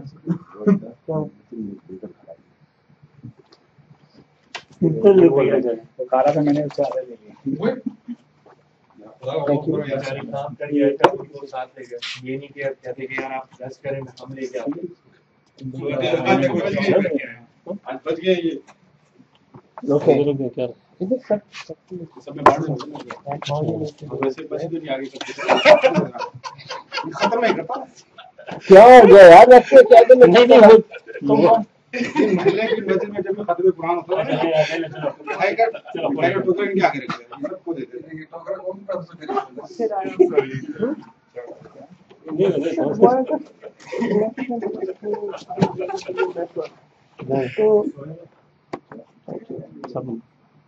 जल्दी अपने मेरे पास तो ठीक चल रहा है जल्दी हो जल्दी जल्दी अनइंस्टॉल करके दोबारा कर पर उसमें तो कुछ बहुत सेटिंग्स आएंगी नहीं ऐसी नहीं है मेरा ख्याल है जब क्लाइंट को रिस्टार्ट करें otherwise it should be working install करके फिर ट्राई करें What cat? Stands on two legs. Cat, like cat and do that. Garfield. What now stands on two legs? Jerry. Jerry? Okay, I'm Mickey Mouse. What duck stands on two legs?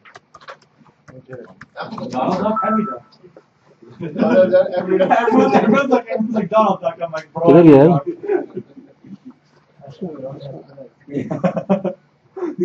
you asked Mickey Mouse before Yeah, I know exactly. Everyone thinks that. I'm gonna add that thing like videos. This guy was like 4K. I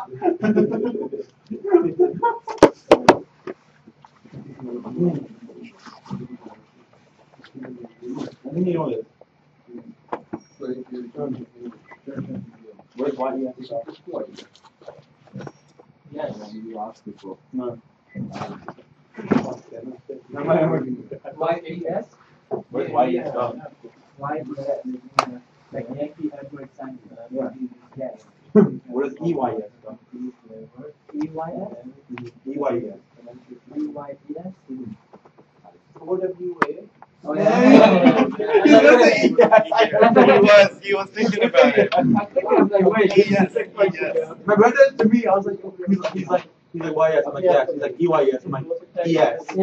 ES. So So it's full on logging in, bro. With that, alright. everything else is fine. You did half the thing? Where's the head? And I restarted everything. Or you restarted the services? Let me try that again. That's where to go. You have to go.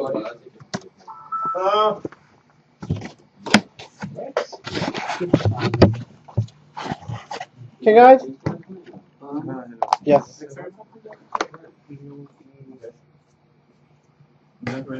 so if you're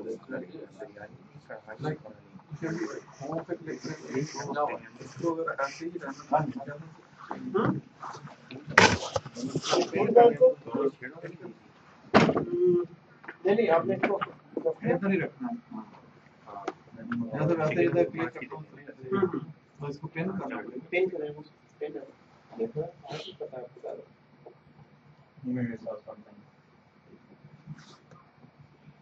Silanka. Guys, we have Outlook here.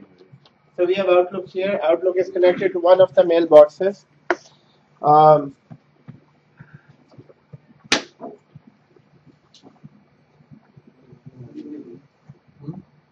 put your morning you know your deal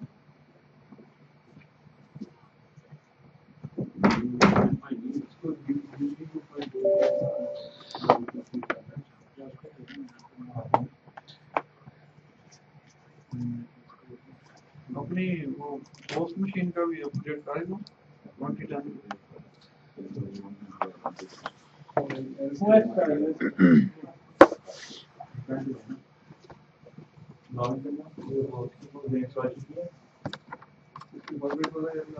और मैं अपनी host machine का office 2007 से 2010 update करता हूँ और should not interfere with my documents. Yes, it shouldn't. और automatically override कर देगा for 2007 को. So then when we started, it's automatically takes the name. Which one? It automatically Yeah, whoever submit is it logged in. Yes. to the नहीं, machine. मुझे इमरान भाई कह रहा है कि पहले उसको क्योंकि ऑफिस 2007-32 डेटा है उसको डिलीट कर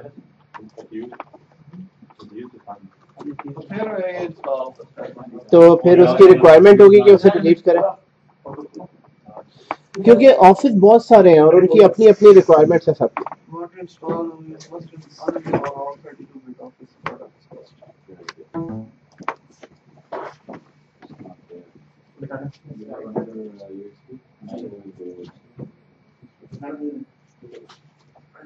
This one.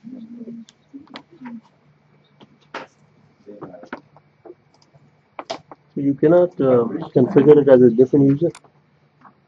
Huh? Only you cannot configure this as a different user, or if you're logged in as an administrator, you want to configure it as a different user. No, you you cannot can. You can. You can. It's already. It is already done, Grayed but out. then you'll have to do it manually. Oh, so then then you you can- select the manual Oh, okay. option, and then you do it.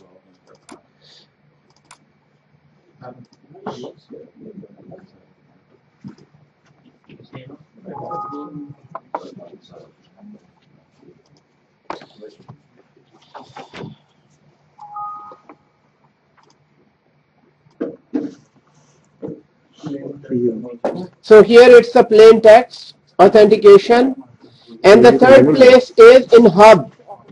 So in Hub, all you need to do in default in Hub. So go to Hub under server, go to Hub under servers, and then go to default, receive connector, and in this, just go to permissions and group and enable anonymous. So you need to go to servers. Are you in EMC? Go to EMC, go to Hub, and then go to default, double click on default, and just go to permissions group. Within permissions, just say anonymous. This is a receive connector. We're going to discuss that in Hub now. And last thing is the same thing on user. On user, you just need to make sure, and POP3 is enabled on all users.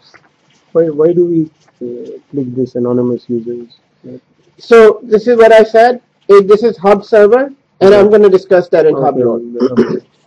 So here in user, now let's configure our client. So for now, my Outlook is working with a MAPI over RPC. This is a MAPI client. So now I'm going to add a second account. So going into accounts, and here go to new email address. So everyone, if anybody wants to follow me on this, we are configuring POP3 on this in Outlook. For now, Outlook is connected through MAPI protocol. So if you need to configure it through POP3, what you need to do is you can go to control panel. You can start mail from here as well. So the mail settings are available in control panel too. So here, if we go in here, mail, in control panel, it's saying set up email account. So this is set up email account. You can go from here as well. Or you can open Outlook and you can add account from there too. So if you can go to control panel and then search for mail setup, and in mail setup, all you need to do is say new account, email account, and it would take you to the same place where you have your other account. So in this, all I need to do is new, and then say new email account, next. In this, you can go with this. If you go with this option, everyone, if you go with this option, it will connect to MAPI. It will connect to MAPI protocol in Exchange. But for POP3, we need to go manual. So you need to go manual on this, next. And here you need to go to internet, which is POP, and SMTP, first option. Once you go to first option, here you need to fill in all the details for that user. So here,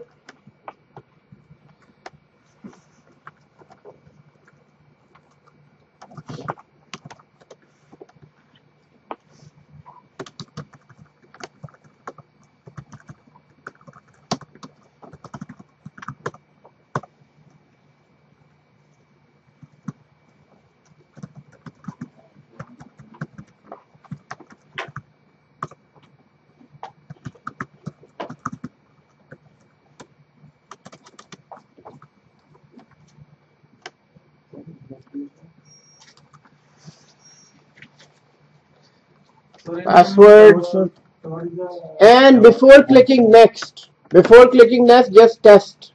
So don't click next, although you can click next and it can test. But here I don't want to move to next before I need to test this connection. So here it just says that my password might not be correct.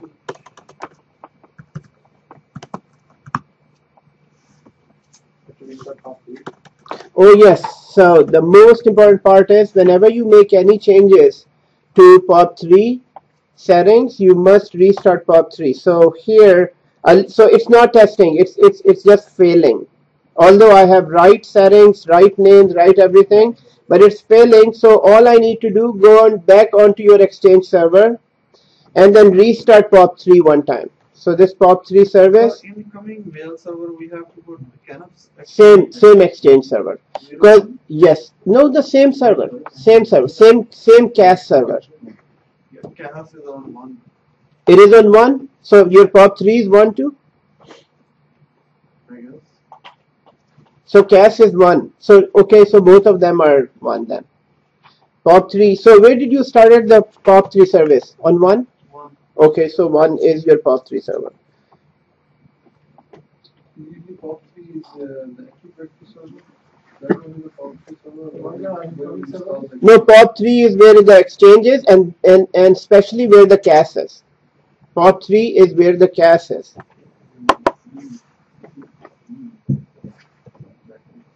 Oh, okay, maybe I'm not using canop slash. You don't have to, right? No. Do we have to provide full name? Huh? Do we have to provide full name for What? that? Where the cache is? Yeah.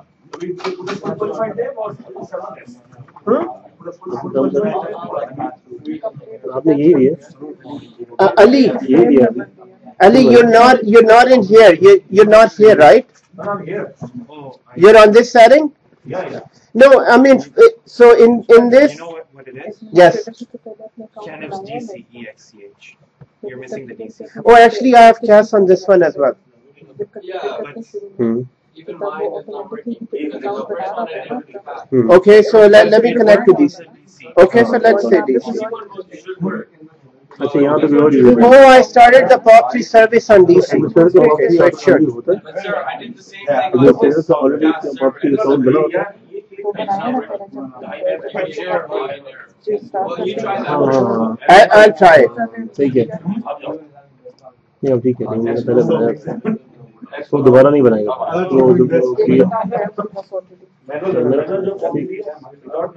Okay, so let me try things on one. लेकिन जो account बनाना है वो active directory होना चाहिए So exchange. I'm again verifying, guys. So even in real environment, you might have to hit and trial. So on this, on one, it is not set to automatic. I'm starting this. अगर यहाँ पे नहीं है उसी को बनाना इस तरह user नहीं है From client, is that okay? इनमें से किसी का भी POP3 बना सकता हूँ इसका मेल बॉक्स है What are you doing from client? Setting up the Yes, it should be done because your Outlook is on client.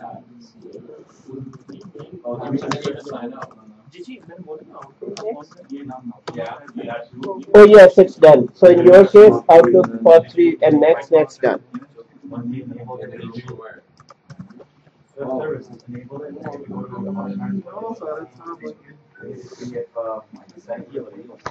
Oh, okay. So my case is not working because it is still looking for a certificate. I'm going to change it to plain text. So make sure you go to cache under server and then go to POP3 and change this to basic authentication. mine is basic. It is set to basic. Okay, once I change, I need to restart POP3 on this. But Exchange server was wrong. Okay, Exchange server was wrong. cannot find the email server. We cannot find the email server. You have to restart it. Yes, restart the POP3 service. Server ही नहीं मिला Restart POP3? Yes, restart POP3 service. मैं क्या No, yeah, करूँगा? never have to. Then you go to server connected Okay. permission and then select that's it now. Click OK and go to your client and then try to connect. Qasim, it's working? Can you check Zahir's machine? What is missing, please? I think we have to sign Log up. on to cannot find Which one? Because I already did that for DC by the first exchange. Uh-huh. Okay, but if I'm trying to do it for the third one, which is a separate task, we have to sign up from the existing one. Oh yeah, for sure, for sure. Okay, that's why Nice. It could be. How is it set? It is working? Yeah, restart POP3. अच्छा इसमें Now device. मैं recipient हूँ या उसमें recipient हूँ sir नहीं server का position client access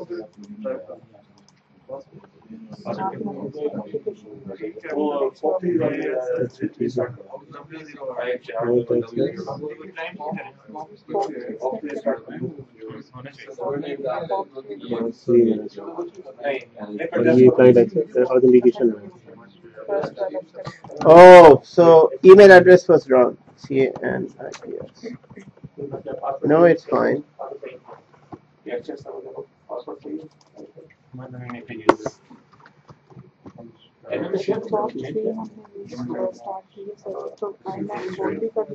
No.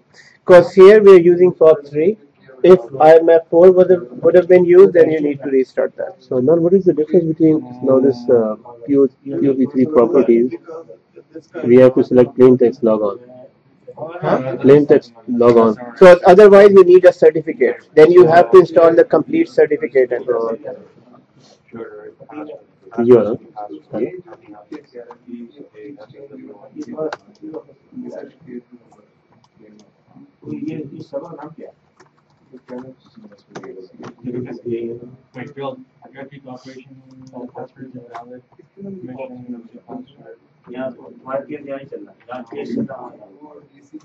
Okay, so the problem is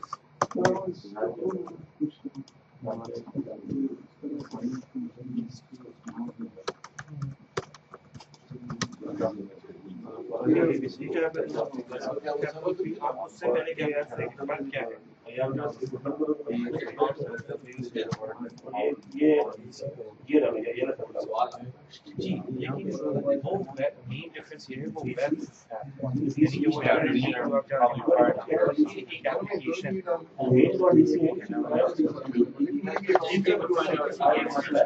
it was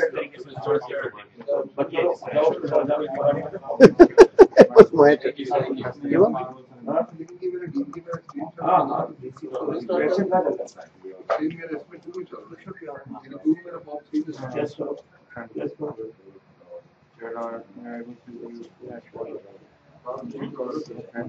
oh your eye is still on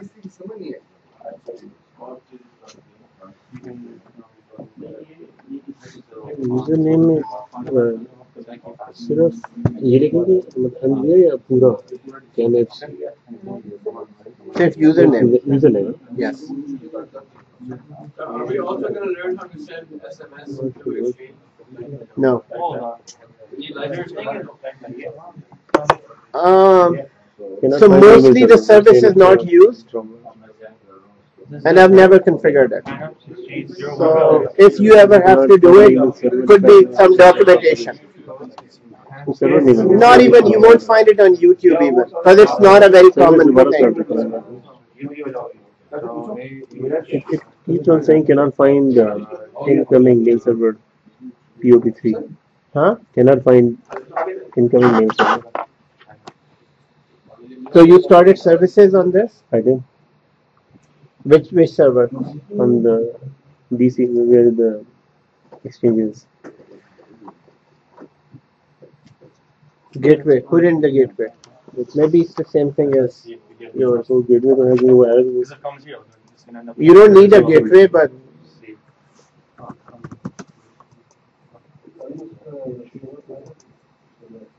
No, just क्या कहते हैं ये POP3 की सर्विस जो है ये DC के अंदर क्यों करता है? एक्सचेंज सर्वर के अंदर नहीं है। DC पे क्यों है? एक्सचेंज सर्वर के अंदर POP3 की सर्विस नहीं है, DC के अंदर। तो DC पे एक्सचेंज है? हाँ? तो हो सकता है उसके ऊपर होंगी पहले से, होता है, होती होंगे, लेकिन वो एक्सचेंज माइक्रोसॉफ्ट एक्सचेंज POP3 है वो कि सिर्फ POP3 है? स्ट्रेंज। सर्वर में ये दो सेटिंग है, सिर्फ ये वाली सेटिंग, लेकिन वो जो है एक्सचेंज उसके ऊपर कैश है। हाँ, कैश नहीं होगा, वो मेल बॉक्स होगा बस। पॉलिसी एंड क्लाइंट क्या चीज?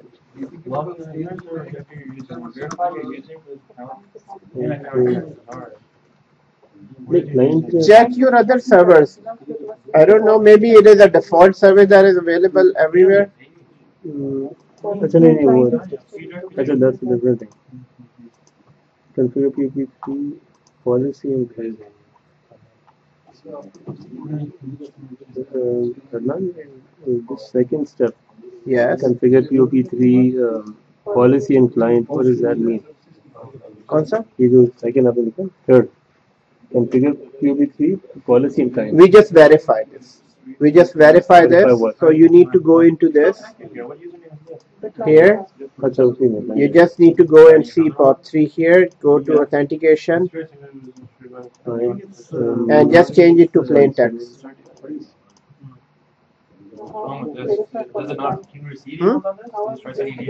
For verify the client, go into each mailbox. Go to the mailbox user mailbox properties.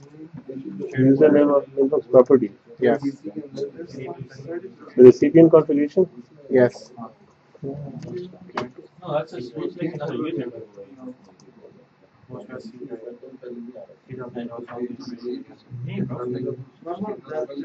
Okay, then just close it.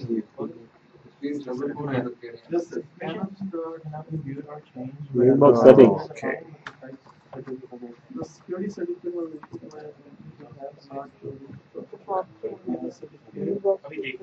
Yes, it is enabled. That's what you need to find out. Verify email address in your account properties. Client was not authenticated. Okay. So this one thing is not working. Let's go to mailbox. So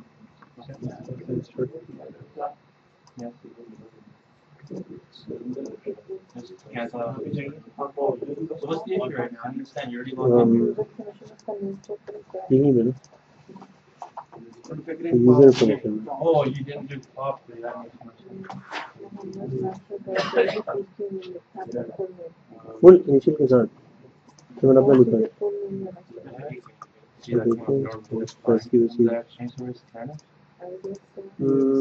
मेरे को इसका ना authentication से गलत नहीं है इसका ये जो यूजर जो नेम है ना ये तो कोई भी नहीं हो सकता ये तो जस्ट नाम है यूजर नाम है ना ऑथेंटिकेशन ये है सिर्फ ये नहीं वो कह रहा मैं कैन नॉट फाइंड सर्वर तो just try to connect through OVA and see अच्छा if OVA is working on this.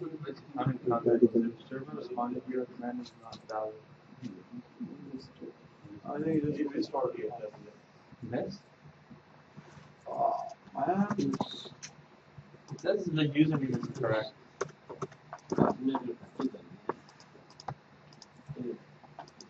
Yes, restart.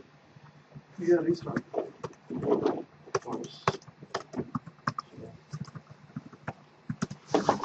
And restart the beat. ये तो ये वही है वो हो गया So guys, it's done, connected. Now now here let's see here. So the error that I was doing is this. It's a very simple confusion. Guys, if you're working on one server, make sure everything that you're doing is on the same server. For example, in my case, what I was doing was for the hub, you must go to default and you must go into this, and select anonymous. But what I was doing, in my case, DC1 was selected and I was setting up anonymous on DC1, whereas I'm connecting to 3. So make sure on both servers, wherever the cache is, you select first this server, go into this and set up permissions, and also you need to go to the second server and do the same thing. So on one server, when we think that, oh, this is done, but since you're connecting to the other server, on that other server, nothing is selected. So make sure that on both of your cache servers, you have POP3 service running, restarted, your anonymous access enabled, your authentication set to basic, and then try. Default or client also? Just default? Just the default. Just the default. So go on to this location. Zahid, you two check these 4 settings on both cache servers. Yeah, that's what I just figured out. But in a real environment, they would have way more than that. In real environment, you would so, and this needs to be done just once, right? So in the beginning, when you have 10 servers, you would do it just once on all of them, and then you don't have to redo it again, and you won't change it again. And then as soon as you keep on adding Exchange server, you will do these settings.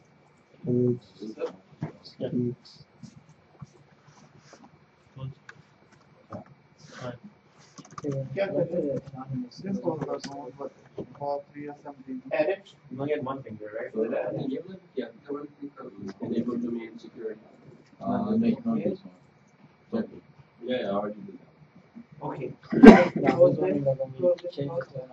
So you are going with this. Because we only have one of them, right? Depending on else that like So everything is fine on this. Now let's see.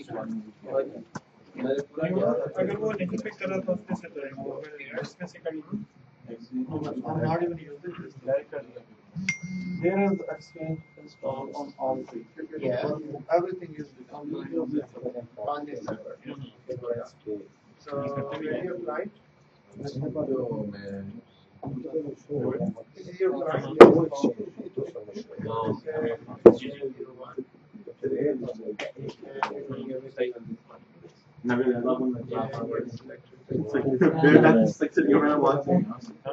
What's the worst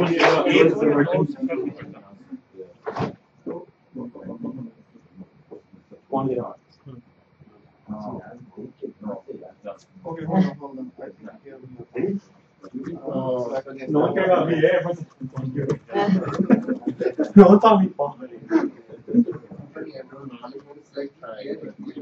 No, actually, you restart the services. So restart POP3.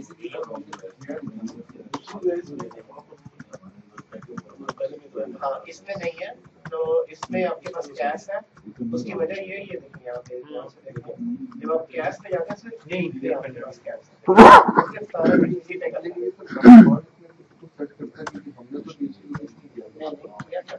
पहली दफा आपने install किया था network exchange किया था तो शुरू में पूछता है which nodes do you want to install अपनी वो तो मिले साथ कुछ सारे एक्सचेंज किया हो गया सर हाँ ओके एक्सीलेंट वो मैंने सेकंड सर्वर में किया फर्स्ट में नहीं हो गया सर इसके अंदर कल को सिर्फ बेसिक होता है ए मैं परेशान नहीं हूँ मैं चल रहा हूँ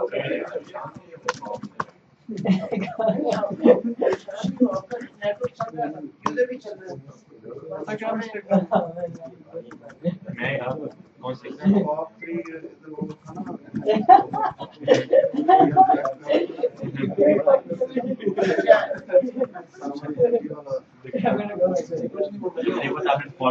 मैं तो एक ही यार एक सेकंड ये देखो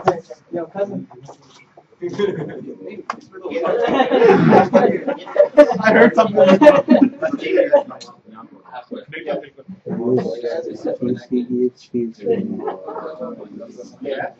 I also did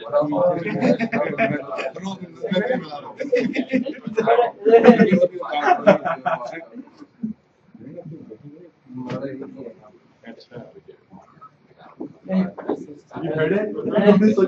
exchange one. Now, how do I want my Billy Bob guy. So this is your Outlook, right? This is your Outlook. On the same machine. So most of the time, you would install it on your personal machine. Okay, if this is your machine, you have this machine. So not every day you would change Outlook settings. But if ever, यार मुझे समझ आ रही है सब. so for that, you need to go into account settings. यार दिमाग से. Add another account. You need to add another account. But not this one. I had to go here. You can go here if you're doing just a mapping account. Oh, Then no, you I'm can doing go. POP3. You're doing POP3, then you have to do it. But then in the beginning, when you have two profiles, they will ask you which profile to use. Yes. POP3. Okay. यार वो So outgoing guys- server काम नहीं कर रहा. Outgoing Which one? Outgoing is failing. SMTP is failing. देखो आप भी ना वही कर रहे हैं. कौन सा आपका कैश इन सब में से? This one? So here you need to go here. इसमें ये ठीक है, ये भी ठीक है, that's fine. इनकमिंग ठीक है. आपने ये सारा कुछ करने के बाद आपने POP3 को रिस्टार्ट किया. स्टार्ट भी किया. ये भी ठीक है. और आउटगोइंग भी कैश के थ्रू होता है. आउटगोइंग का दोनों. SMTP दोनों कैश के थ्रू. यहाँ पे दोनों में एक एक सर्वर है. एक ही सर्वर है.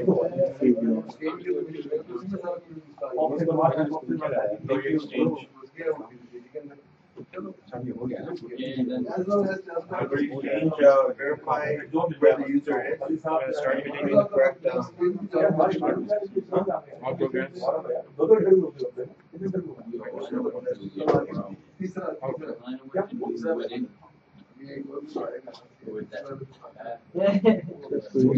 नहीं किया ना आपने इस पर किया.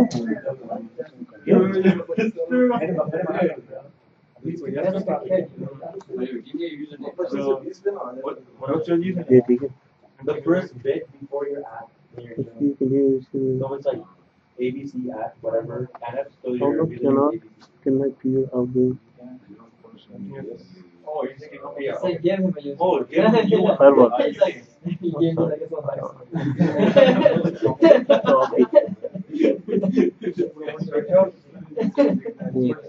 ये क्या है? Spelling से कर लेना. हाँ बस अब ये देख लें. CX01 बिल्कुल सही है. वही है. MTA भी सही है. पासवर्ड भी वही है. वही है. पासवर्ड तो सिर्फ इनकमिंग के लिए चाहिए हो या ऑथेंटिकेशन. सिर्फ आउटगोइंग भी चाहिए.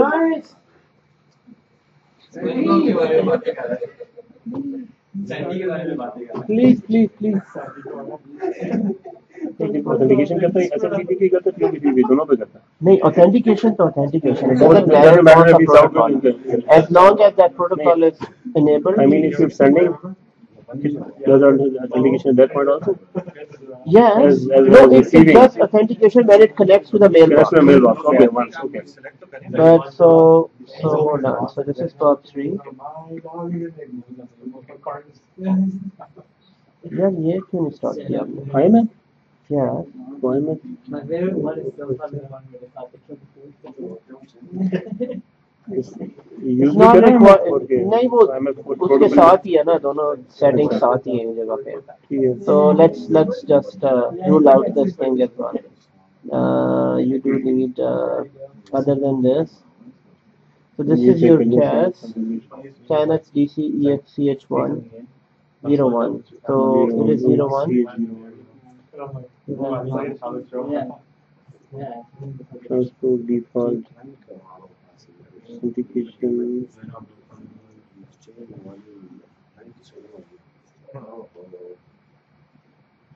Everything is done. Yeah. You made any changes to this? No. It's not required though. It's not working, The new user's name is SpongeBob. Why is it if when it's sending email, it's not? Sending should be okay, but that could. I mean, Is there a log that it shows? there are what the- logs too, but there is not a specific error message. It's a general error message, and general error message could be related to anything.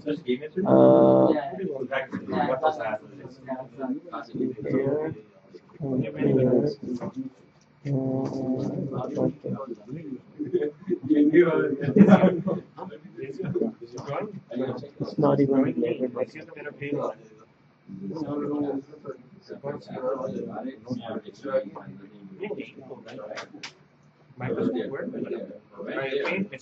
Everything is fine.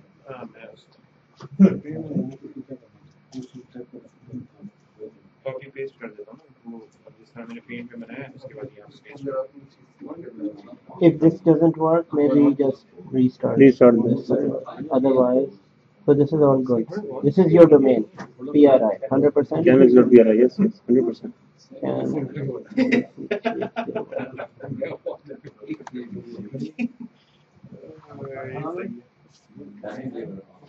See this thing here? It's a point of contact.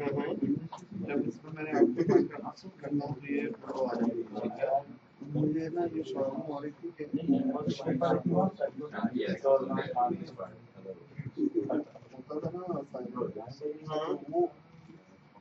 ये नहीं खोलता। It could be permission, it could be something out from list to exchange. मैं उसको आपने ये check करना था कि क्या ये आउटलुक में खुलता है कि नहीं? लिंक से नहीं करना ना, ये टेस्टिंग नहीं हो रही एक यूजर आपको क्रिएट करना है और उसको सर्च करना था खुल भी रहा जैसे ये नहीं नया यूजर बाय डिफॉल्ट वो मैपिंग नहीं कैंसिल ठीक है सर ये खुल गया। अच्छा नहीं एक यूजर ने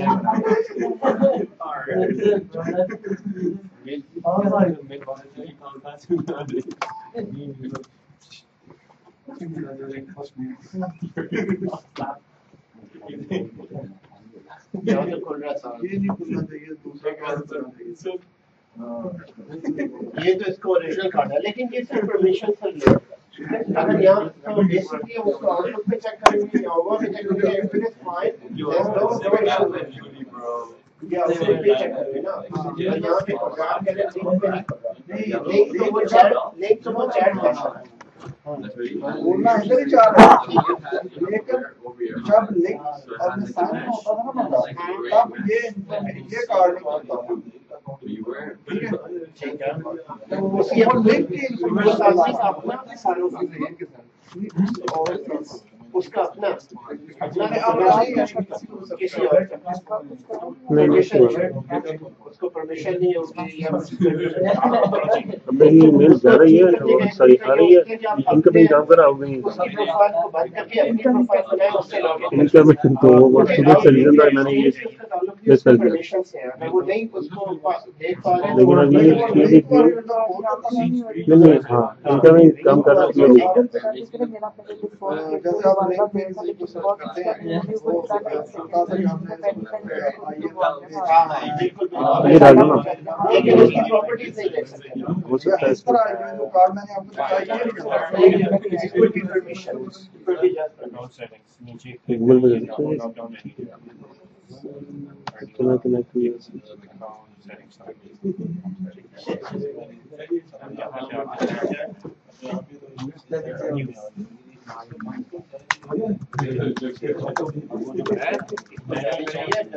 अगर आपने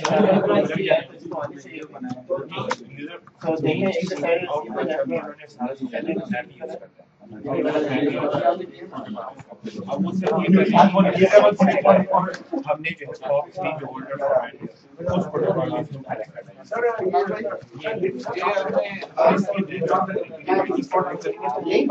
अगर लिंक कॉन्फ़िगर है तो वो भी लिंक होना चाहिए पूरा सिर्फ एक्सचेंज पे फोन नहीं चलेगा उसके लिए उसका पूरा होना चाहिए वो पूरा एक अलग इंफ्रास्ट्रक्चर है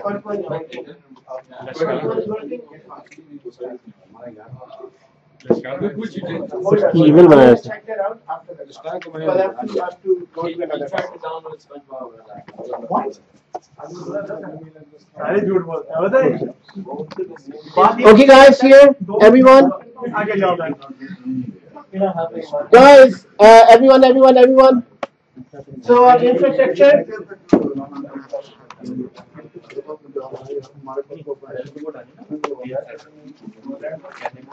यार आपकी डिस्कशन खत्म हो गई. Tell you.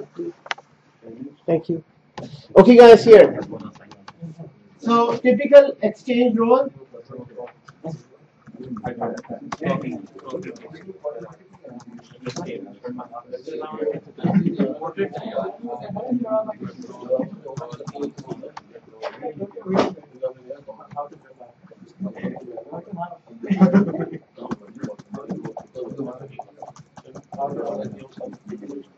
Guys, these are three servers with three different roles here. And now comes one of the most important roles. And a backbone for your transportation in emails is Hub Transport Server. Now, Hub Transport Server is a role. So here on Mailbox Server role, you have all the mailboxes. CAS is a client access point where all the clients connect to. In CAS, you need to remember that there are protocols. There are these clients, and they connect to CAS. From CAS, they are connected to Mailbox Server role. Now, once they are connected, guys, there is this message transport server role. Now, in this, there are all the components how the mail is delivered. So the main function of a transport server role is to receive email and then deliver it where it needs to go to. So it is transport server role. Transport server role does the delivery of email. Now in transport server role, this is how it works. This is your mailbox server here. So this is in mailbox server, these are the components of mailbox server. But from mailbox server, remember in the beginning we said that in a mailbox server, when a user sends an email, the email sits in user's mailbox. So this is user's mailbox and this is the mailbox here. So you created a new email, and that new email needs to be submitted. It goes into Outbox. Remember? So you have inbox, outbox, and all those. So here it says you made a new email, and you just click send. As soon as you click send, it is submitted to the Outbox. And from Outbox, what happens? There is a service in Mailbox Server, and that service is Mail Exchange Submission Service. Guys, Mail Exchange Submission Service is responsible to now connect to Hub Transport Server role. So Hub Transport Server. This is now deep dive into transportation. Now we are here as a user connected to Mailbox, and user is right here having inbox, outbox, sent, and draft, and all that. And then user creates a new email inside. As soon as user clicks send,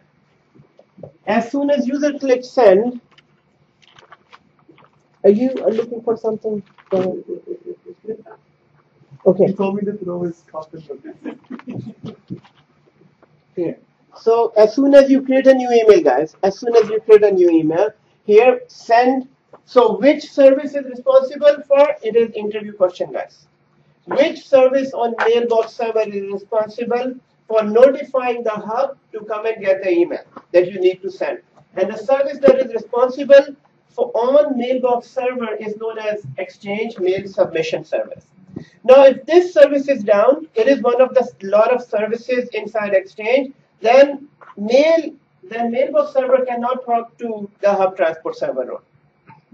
So this is the service that is responsible. So here, create a new email, click send, and then Mail Submission Service on Mailbox Server role connects to Hub Transport Server and then delivers that email to store driver. So these all components are in Hub Transport Server. This is just in Mailbox Server. So the very first person that receives that email to deliver it to somewhere is the store driver. Now, store driver receives the email. This email then goes to a categorizer. So here. So that service is responsible. What? That service is responsible for notifying the hub transport. Exactly. You know, when they ask you in the interview, you should just have like this picture. Here you go. They might ask you to make this if you're going for a third level support. Now, this is mostly required for third level support. For us, this is required to understand troubleshooting. So you can think it might be that this submission service is not working.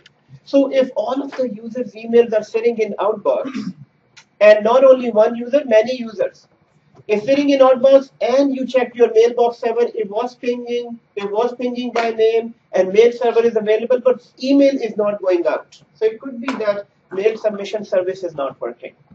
And this is mostly, you don't need to remember this, but this is basically, so here, just for understanding, the email goes here, and this person notifies the hub transport server. Hub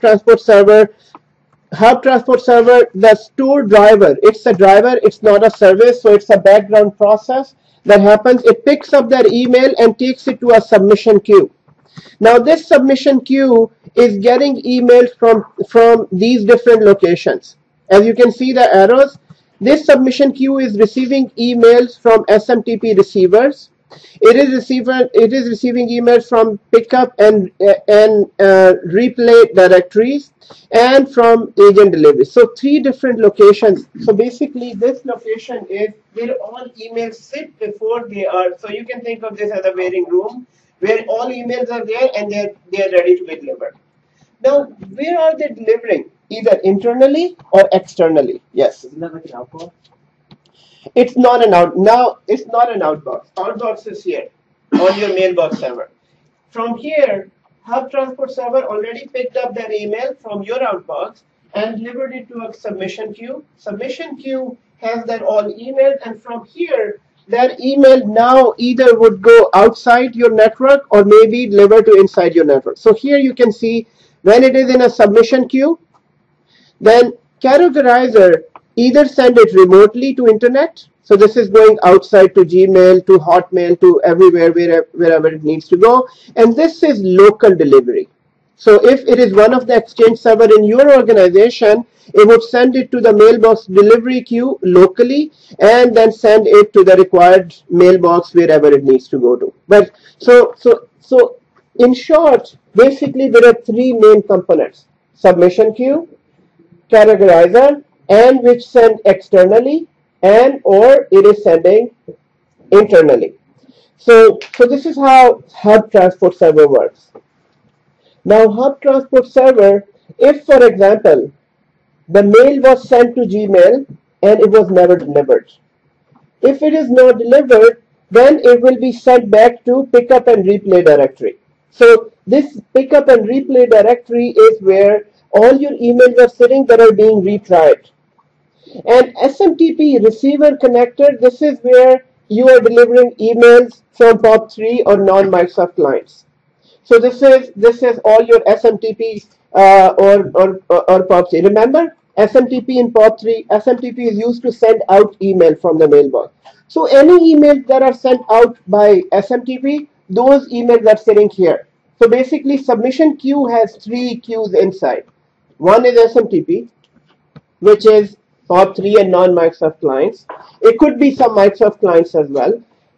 This is the retry directory where all of the, and this is your Outlook, wherever it is receiving from Outlook or maybe from websites, from scripts.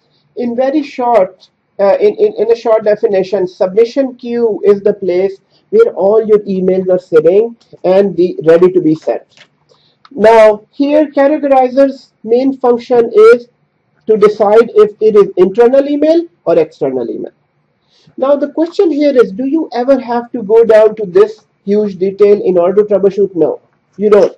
But you will still be able to see submission queue. I'll show you where the submission queue is. Because sometimes what happens is that you will have many emails sitting in submission queue and they're not being forwarded.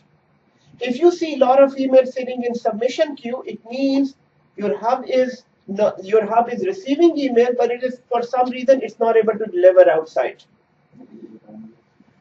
It could be bandwidth. It could be your internet connection is not working because it needs to go outside, and they're all.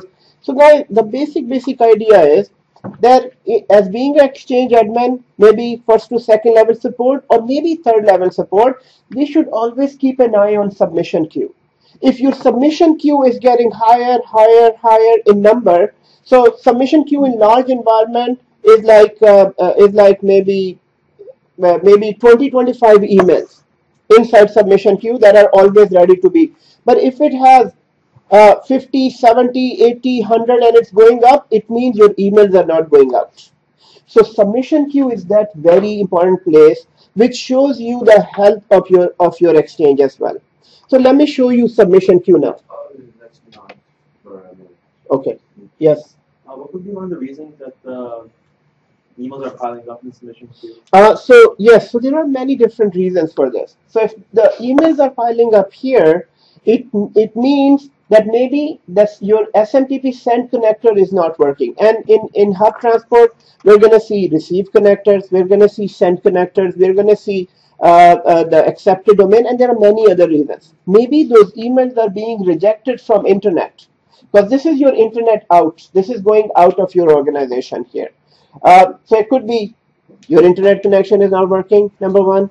It could be you do not have enough space here. You do not have your RAM and CPU is not catching is giving you enough power to send those emails. So it could be many different reasons. But guys, all in all, we just need to remember this. If at any point in time, as being an exchange admin, submission queue has lots of emails sitting there, this is not a good sign. You must fix this issue as soon as possible. Otherwise, the submission queue will go from 20 emails to 800 or 8,000 emails. And then all emails are sitting here, and then users are thinking that they sent email, but it was never delivered. So in this case, so first of all, we need to understand here is user mailbox. User mailbox. User is connected to here CAS.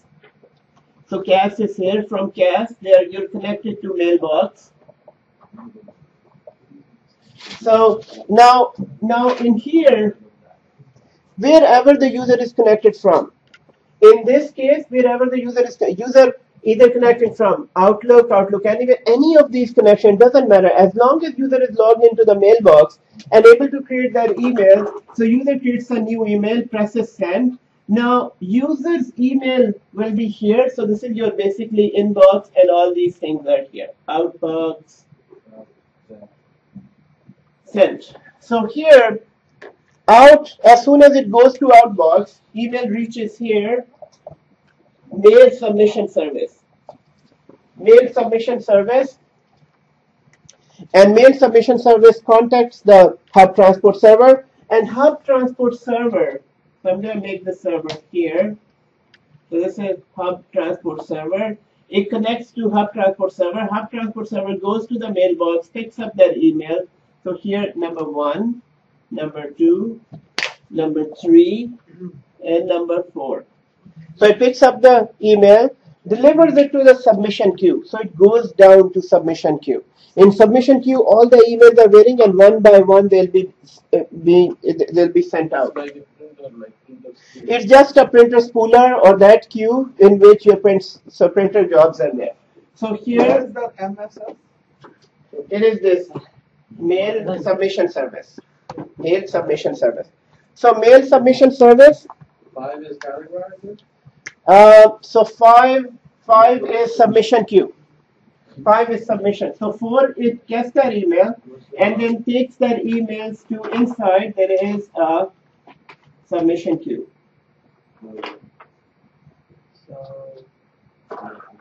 Number 5. From submission queue, then it is sent to categorizer. From categorizer, either it is sending out remote or local. So remote, if it is local, it will be sent to the local mailbox server. If it is out, it goes to internet. So number 6, 6.1, 6.2.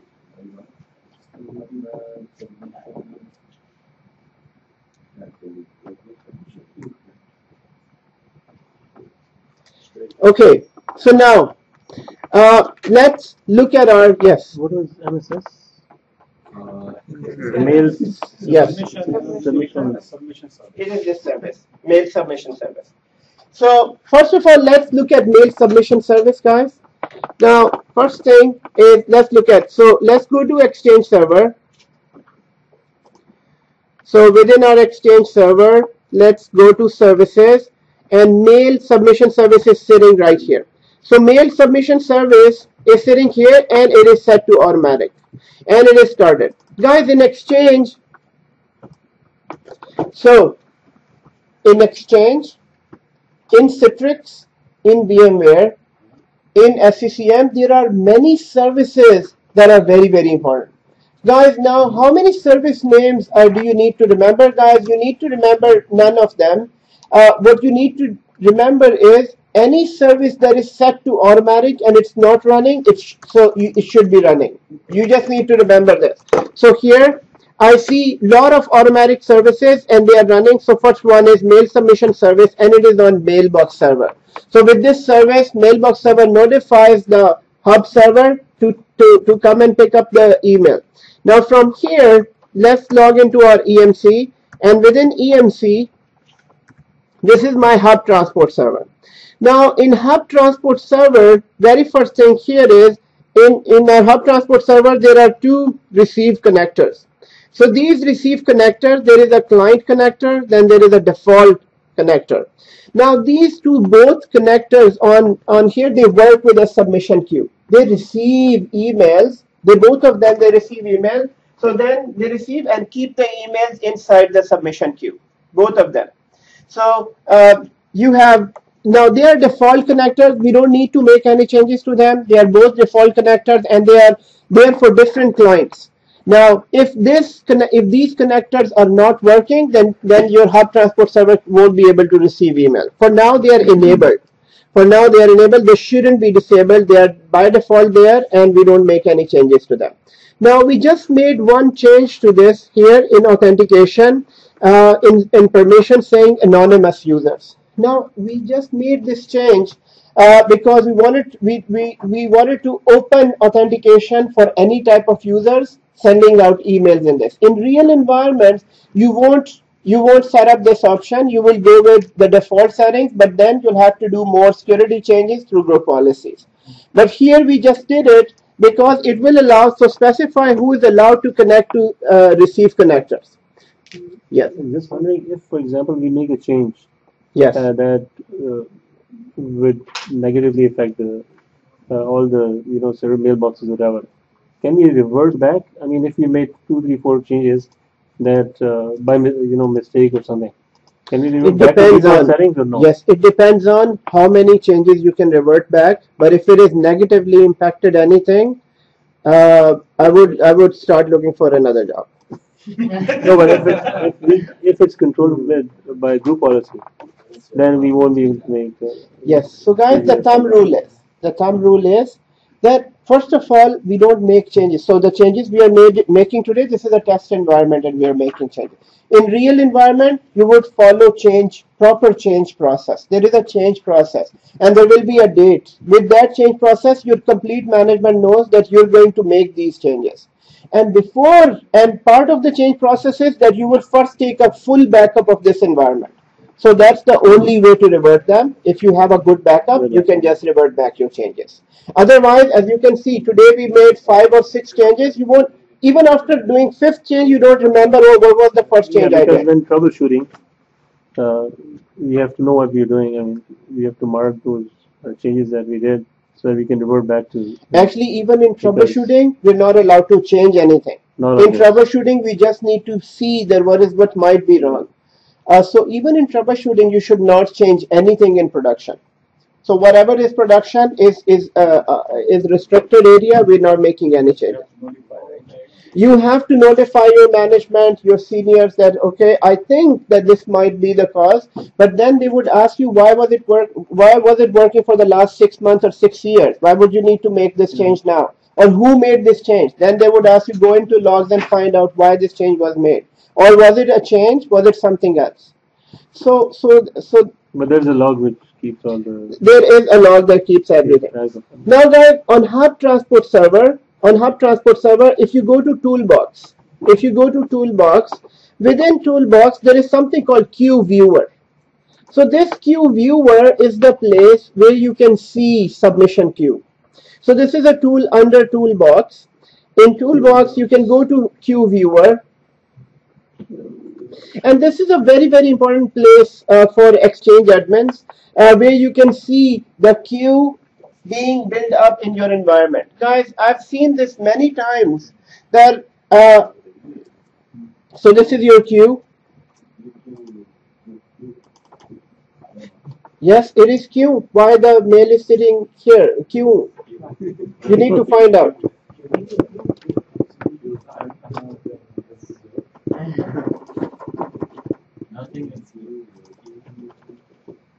Here we can see the build-up, right? Here you will see the build-up of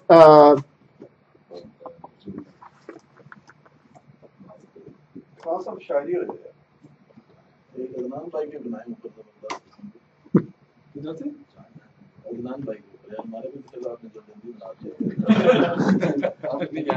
या वो सिर्फ आपको मादर के साथ वो जब नमाज पढ़ते हैं तब इनको ये होती है। हाँ वो तो तब वो होते हैं अस्तगफुरुल्लाह मैंने ऐसे क्या हमने मदद पहले की है बाद में शायरी की उन्होंने हेड बगैर मदद की यार आपने भी बगैर माजरत के हिट की थी यार। हमें वो शेर एक दफा फिर सुनना है, एक दफा फिर सुनेंगे हम जो आपने कहा था, लेकिन नाम के बगैर हो। लोम का लिश्कारा था मेरे नाम लेके आपको समझ पड़ी थी पंजाबी में बोला था नहीं सर सरकार ये पंजाबी नहीं बोलते ये पिंडी वाले सारे पिंडी वाली position Kuda Yuso. So I have zero messages. So which means your queue is working fine. I mean, so as soon as now, in order to check that out, you can send email to any other user and then keep an eye on submission queue. You will see that email, guys. Open submission queue. In my case, it is not opening. So open submission queue and then send email from one user to another, and then keep an eye on submission queue. You will see that email will pass through submission queue and then will be delivered. Although sometimes it's very, very quick, you won't find it. But if you send to 2 users or 3 users at the same time, the email will come from submission. So this is your submission, you know. So here it says 0. Or what you can do is, guys, send an email to Gmail. Then it will be stuck in your submission queue. So just send an email to Gmail from Outlook, and then it will be stuck in submission queue. It won't be delivered because we haven't set up Gmail account. So just any client, just send to. So now, yes. While I was accessing this Queue Viewer, Yes. it told me that transport service Is not working. When I started that, It was I was not able working? to connect to the mailbox server as well. Okay, hold on. So I was able to connect to the outgoing SMTP also. I was transport service working. Yeah, but I didn't have. It was not started. Exchange transport. No, when I started, I was able to connect to the outgoing server as well. This succeeded. After that. So maybe there was the problem. So no, for that I told you that whatever service is set to automatic, check other services. It is not started yet. Any other service that is set to automatic and not started? Server extension from Windows. Start all the services? Yes. Submission folder के अंदर चाहिए ना नहीं वही submission folder double click यहाँ ये नहीं था पर ये भी आया उसको तो आने दीजिए लेकिन हमें सबमिशन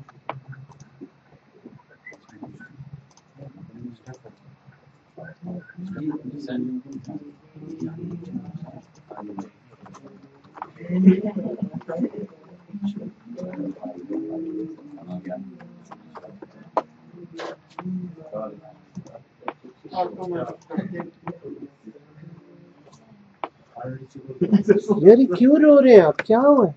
रो रहे हैं? कौन गा रहा है गाना? दोनों मिलता है How to do it?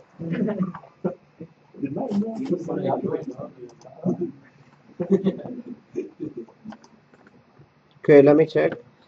I think it says your message did not reach some or all of the intended recipients.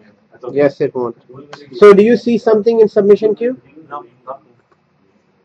Oh, my reading is 2 hours and 37 minutes late. So guys here, this is a submission queue. Look at this here. Now in submission queue, I have one unreachable domain. So this is my submission queue. Now this is the email that I sent to Gmail. And on my submission, I have 0, which means any email that would have been sent internally, they would have been just delivered.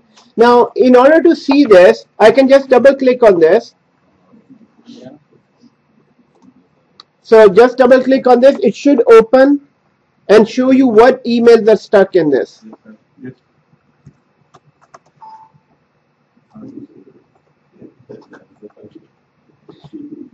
So here is this email. Here is this email that is stuck. From administrator. And this email was sent from administrator to Gmail. So guys, this is how you know which emails are stuck where. Now, if you don't double click this, you can also go to this message. So this is your unreachable here. It was showing you right here. So queues. So in queues, first of all, in queue, it will show you unreachable domains, or you have your submission queue where you have all your emails. In submission queue, you can go to unreachable, and here it shows you the email, and also it shows you from where to where it was sent. So it is stuck. So this is how you see your, and as being an Exchange admin, you need to keep an eye on this. If this submission queue number is going up, Did you have 2 there? where? I have 7. 7 what? I thought this is 5. So guys, here, let's look at this. So this is your submission queue. These are unreachable. So now, when you start sending emails to Hotmail or Gmail, because we ever set up anything for external yet, so all those emails will be sent in. Now in this, they'll be retried at least 3 times from now. And after 3 retries, and we don't know the timing and how much time it will take to send that email to, and how much retries will be there. Once after those retries are done, then you will receive an NDR. An NDR is non-delivery report, and a non-delivery report will tell you the message that why this email was not delivered properly. But until it is retrying, it is sitting right here, you won't receive NDR from here.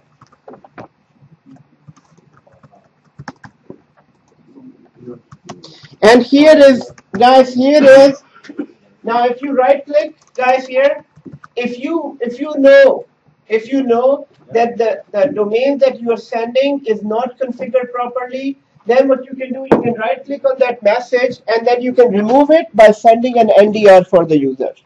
So here, if I say, okay, so remove this email with NDR and remove this email without sending NDR. So here I can say remove this email with sending NDR, and then once this is done, it would remove it from the submission queue, and you can select multiple here as well. So you can select many and do the same thing, and now go back to your client here. Now I received an NDR. Now the advantage for this is that you don't have to wait for, sometimes this NDR you won't receive it for 3 days. So it is many times, as being Exchange admin, when people came to me, senior management came to me that I sent many emails to this other domain and they're not receiving it. So they would ask me, guys, everyone, guys, they would ask you as an exchange admin that I sent some emails, it was never delivered to the other company, and other companies exchange admin is saying we never received it. So how does other companies exchange admin know that if they never received it? Because they can see in their queues they never received anything from our domain. So it means they are sitting in your submission queue. And they are being retried, and sometimes this retrial would take 3 days or 4 days or 5 days even. So now the big problem here is that in that case, since email is sitting in your submission queue, not even delivered to the user, not even the user who sent it, he never received an NDR. So nobody knows where the email is, but you as the exchange admin, you can find that out. It is sitting in submission queue, and what is the reason why is it sitting? I'll give you a real example with this. So our company was sending an email to this other company. Let's say, so they were sending email to this other company, and this other company was, let's say, xyz.com, and emails were used to go there normally. But then we started getting some local tickets in our environment that emails that they were complaining that they sent email, but these other guys who were sitting here, they're saying that we are not receiving their emails. Now, so when we investigated, emails were not in our submission queue. When I went here, it was not in here. There were no emails here. And these guys never received that email. So what happened was these emails were submitted to smart hosts. So now there is something called smart host. Smart hosts are also known as SMTP gateways.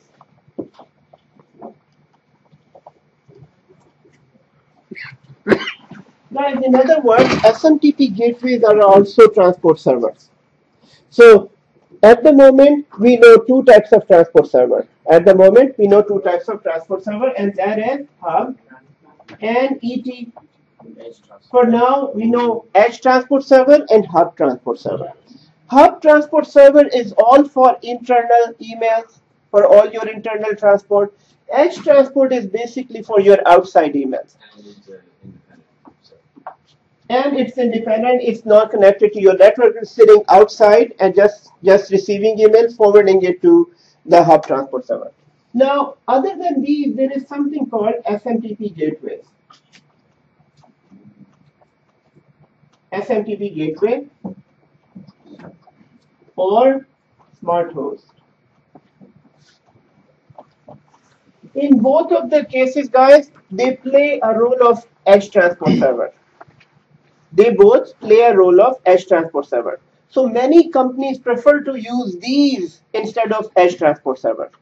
And an edge transport server was first time introduced in 2007, and then it is used in 2010, and now it is not available in 2013.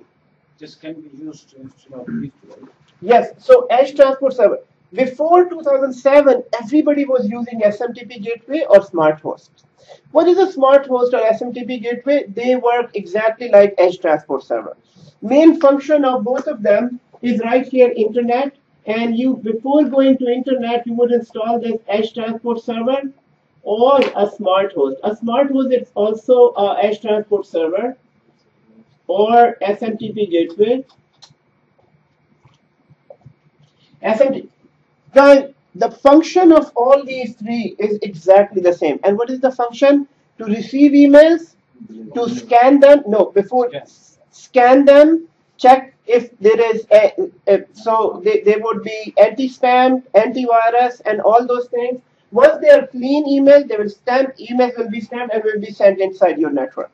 So guys, before here in 2003, they were all using this. But then Microsoft saw the need and they introduced their own smart host and edge transport server. But guys, at this time, many companies were so dependent on these products and they were so good that none of the companies went to edge transport server. So even in today's date, right from the days of 2003 till now, you won't find Edge Transport Server anywhere. What's the reason? The reason is Edge Transport Server still does not give you all these features that these third-party companies provide you. So these third-party companies, they provide you even more features than this, than Edge Transport Server. And then companies were so comfortable using the Smart Host and SMTP gateway, they never went on to this. So as far as I know, and if you ask any other exchange admin, you would find maybe 10% of the companies using this. 90% of the companies are using SMTP gateway. Main function of this is to clean those emails, scan those emails, and then let them in. And also, when they are going out, they'll be cleaned, checked, and then sent out. So main purpose is this. Now, guys, here, so I'm giving you a real example, and this example you can use in interviews. And one question they would ask you in interviews is this: what issues have you faced in Exchange? What issues have you faced in Exchange? So one of the issue I'm giving you right here. So one issue was your Exchange was working fine.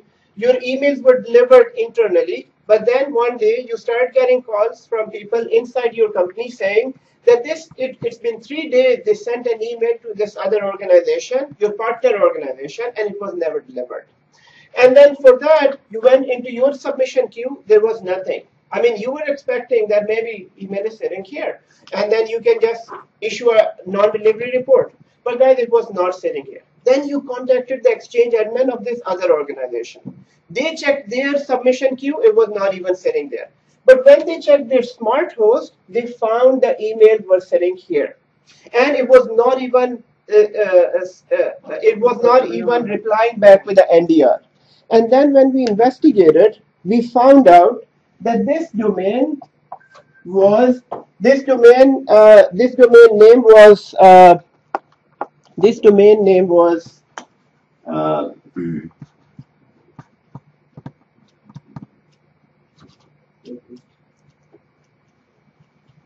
this domain name's anti-spam number was increased, which means that this domain was what do you call it? What is the word? What is the word? Blacklisted. This domain name was blacklisted. Guys, there is a word that is used called blacklist. Now, blacklist domains. Blacklist domain. If your domain name is blacklisted, guys, you won't be able to receive any emails. Blacklist domain means that this domain name, whoever is sending you emails, it's not. So there are, if you Google this blacklist domain, there are some organizations. So is there anything else that we can use besides the Smart Host? I mean, like, Hub does the same thing.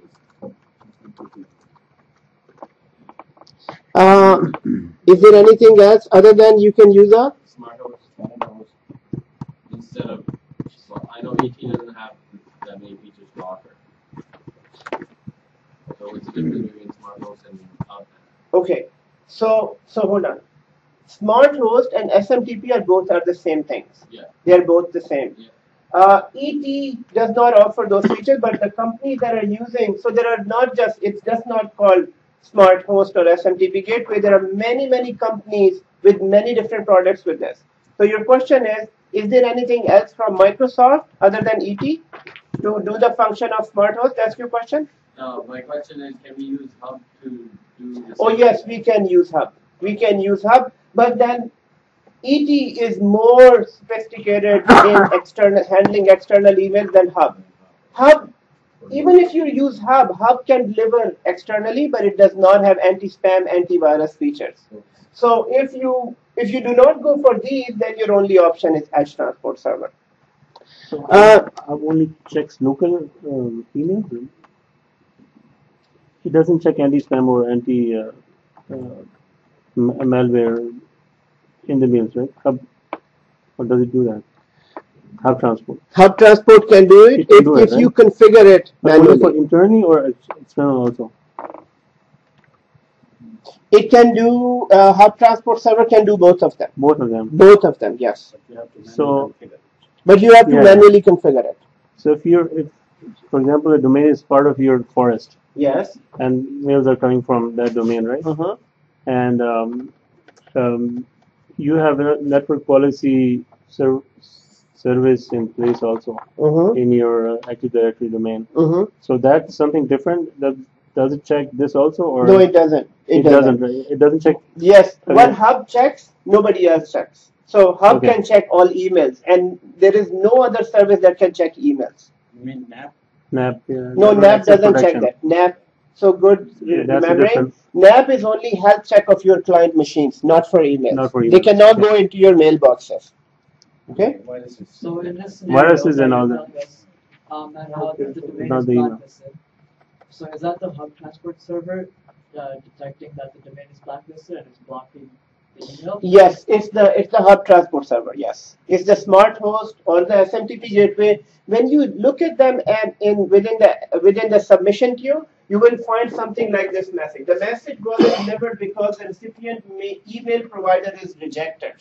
So rejected just means that their domain name was blacklisted. And most of the time when your domain name is blacklisted, your company doesn't know. You won't receive any messages, especially that your name is. Now, in order to remove it from the blacklist, it requires from 48 hours, 24 hours to 48 hours. There is a full process in there. You need to tell them that this is a legit domain and the owner and all that information. Then they'll remove you from blacklisting. Once they remove you, it takes 24 to 48 hours, and then you'll be able to send and receive emails. No. These are many different organizations that do it. So you would just Google it and find it. But this is one of the issues that I was not delivering.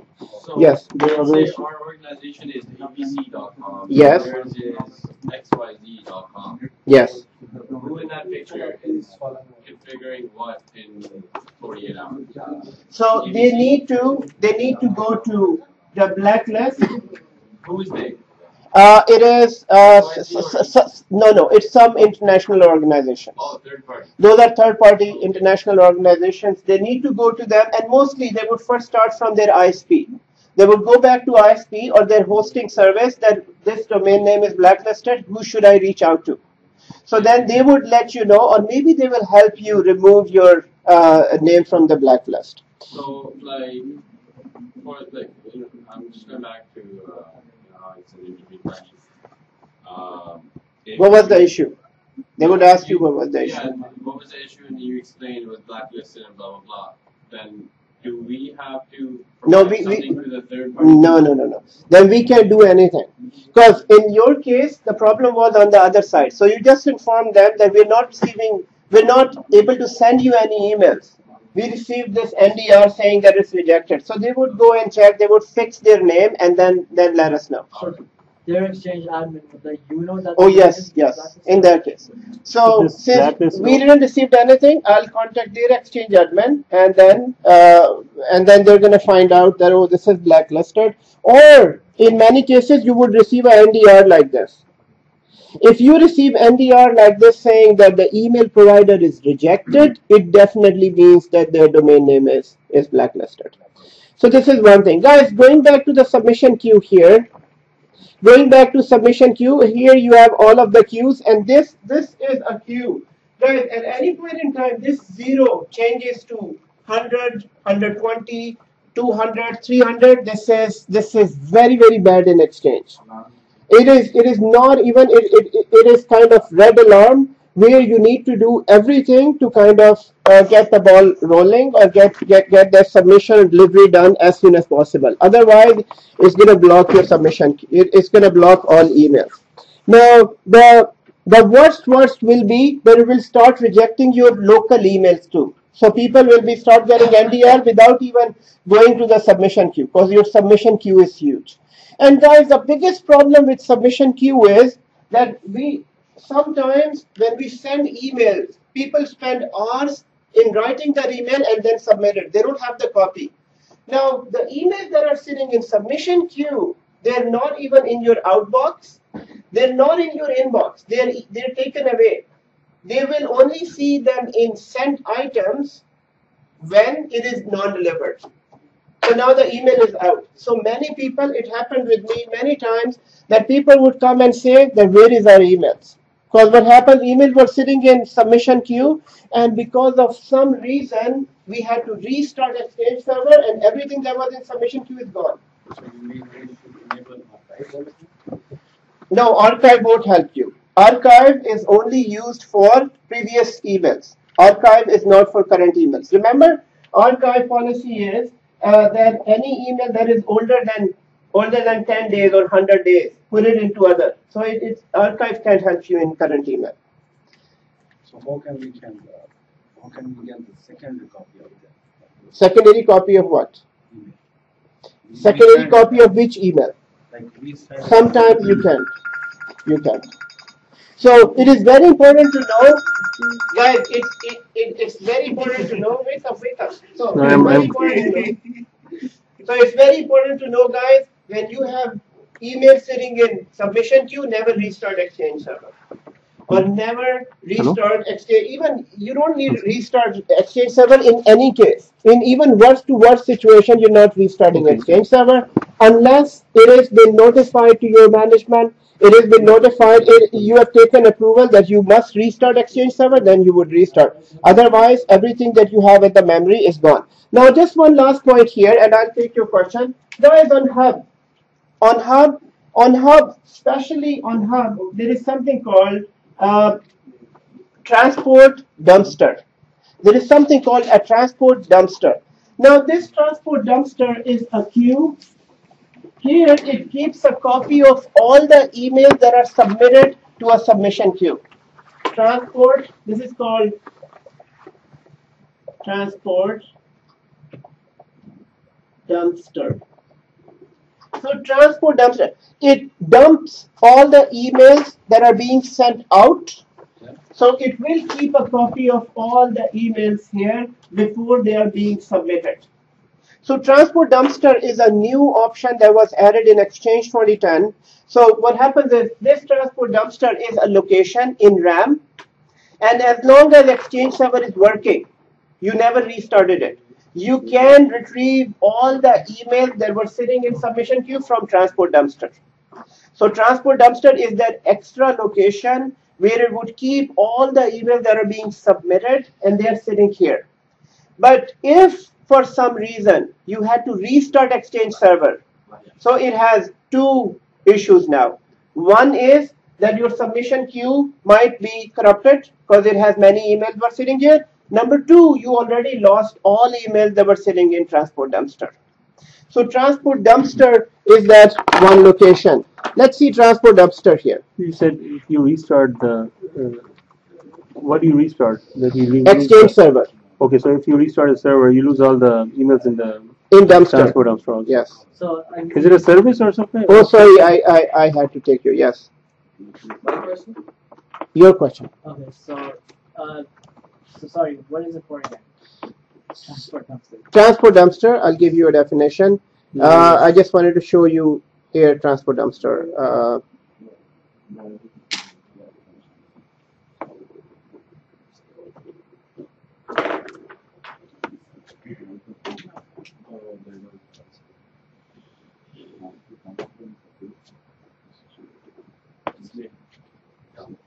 Here is it, guys. So let's look at this. Guys, transport dumpster, first of all, it is your transport queue, and transport dumpster is actually a shadow copy of your queue. It's a shadow copy of you. Whatever you see in the submission queue, let's say in submission you have 800 emails sitting. So copies of all those emails will be sitting in this small database that is a transport dumpster. And basically this is not a file, this is not a location, it is a location in the memory. Just to keep, for example, if for example anything goes corrupted, Exchange Server will automatically go takes out emails from here and put it in the queue. This is for internal use of your Exchange. But if you restart your Exchange Server, it will remove everything, and restarting Exchange Server will also clear out the transport dumpster as well. So transport dumpster was first time added in Exchange 2010. So this is just a, you can say it's a safety feature. But it's just like, remember in Exchange, we saw EDB file and we saw transaction log files. So transaction log files, you can rebuild the database. Same like if your submission queue is not working properly, you can rebuild the submission queue through Transport Dumpster. So why did they have to put it in the memory? I mean, they could have just done it as a file, another file or something. I mean, is there a limitation of memory in this Transport Dumpster, or of, I mean, RAM? Does it? It is by all I can say. It is by architecture. It is by architecture. It's only controlled by the Exchange server. Exactly. Itself. It's all controlled by Exchange server. We have no control over it. This is a background process that happens. Yes. Sir, can you, let's say the emails are sitting in the submission queue, and you need a copy of that email. Can you retrieve it? Yes, you can. You can. Actually, not from Transport, but from the submission queue. You can get that email. You can get that copy of that email from as long as email is sitting in submission queue, you can see that email, you can get a copy. But before you said once it is in submission queue, you cannot see that email, right? No, once it is out of submission queue. Once it is out of submit, as long as you can see that email, just like we saw that email from Gmail, it is sitting in submission queue, we can get a copy of that email. But as soon as it is out of submission queue, it's either delivered or maybe it's NDR'd. So yes. Is there any way to retransfer those emails which are not delivered? Retransfer all those emails. Resend all those emails. So it's a good question, guys. The question is the emails that are sitting in submission. Is there a way to retransmit or resend it? Yes. So what happens is, as soon as your problem with the submission is fixed, it will automatically retry all of the emails. So the best thing we can do is keep the emails here in submission queue. It will remain in submission queue. It will remain in submission so if your Exchange server is restarted for some reason, will this queue remain there, or it will be? If you will lose many emails. You will lose many emails. So if in case you have a Feral error, operating system Feral error, and submission queue is also not working, and you must restart your Exchange server, or maybe blue screen of death happened, then whatever you see in submission queue after the restart, those are not all emails that were there. So those were maybe some emails were lost. So be ready to just paste. Rebuilds the submission queue. It will rebuild the submission queue. Guys, in large environment, you would see this. There is always an activity in this. So if you Google this submission queue on internet, on Chrome or on Google, you will see this submission queue with many different messages, many different type of queues sitting here. So in real environment, think of Rogers with 60,000 users and 60,000 users sending emails. So this queue is very, very busy most of the time. You would see this very, very, very fast. It is checking, delivering emails outside, inside, and everywhere. Are we done, sir? By name? No, just few minutes. Why? You have to go somewhere? I have to go also. Huh? I have to go also. You came late? No, I have to, I told you to bring my son to the soccer game. 6 o'clock. Okay. So guys, tomorrow we're going to start from here. Tomorrow we're going to start with Transport Server. So Transport Server is the one which is Hub Transport Server, ET. Now there are few very, very important things that are attached to Transport Server. For example, send connector, receive connector, accepted domain. And tomorrow, hopefully, we're able to send and receive email from 2 organizations. So make sure that you have the second organization ready so that we can create send connectors on both sides and set up accepted domains and send the email. It worked for you? Okay, with the different organizations? How through DNS? Forwarders. Okay, good. But you do have to create the send connectors on both sides. No, this is set up. Okay, guys. Mac, right? Excellent. This kind of. Oh yeah, that's Oh no, but this is similar. yes. फिर MX record banana. No, but Mac is different. It comes off. Outside भेजने के लिए, नहीं outside receive करने के लिए MX चाहिए. और अगर आप send करना है तो कोई MX record नहीं चाहिए. Return it west. No, it won't automatic go. There is a very small setting that you Oh have man, to do. imagine. So in a send Doesn't matter, connector, boot camp, it has boot in a camp. send connector, so when you Takes do care the of all send that. connector, you have to have the name of that domain. The other But I domain. put asterisk. Or you could ask. So That's next. if internet is there, it should be able to send outside. PCI flash memory. So you can increase the RAM. If you have internet PCI on flash that. memory. Yeah, so it's like Asterisk means that any domain. Any domain, No, but that exactly. will be MacBook Air or not, no, everything, even the Pro. No, not all. Yeah, That's the Pro. That's why. Second mailbox service is what? Service was better than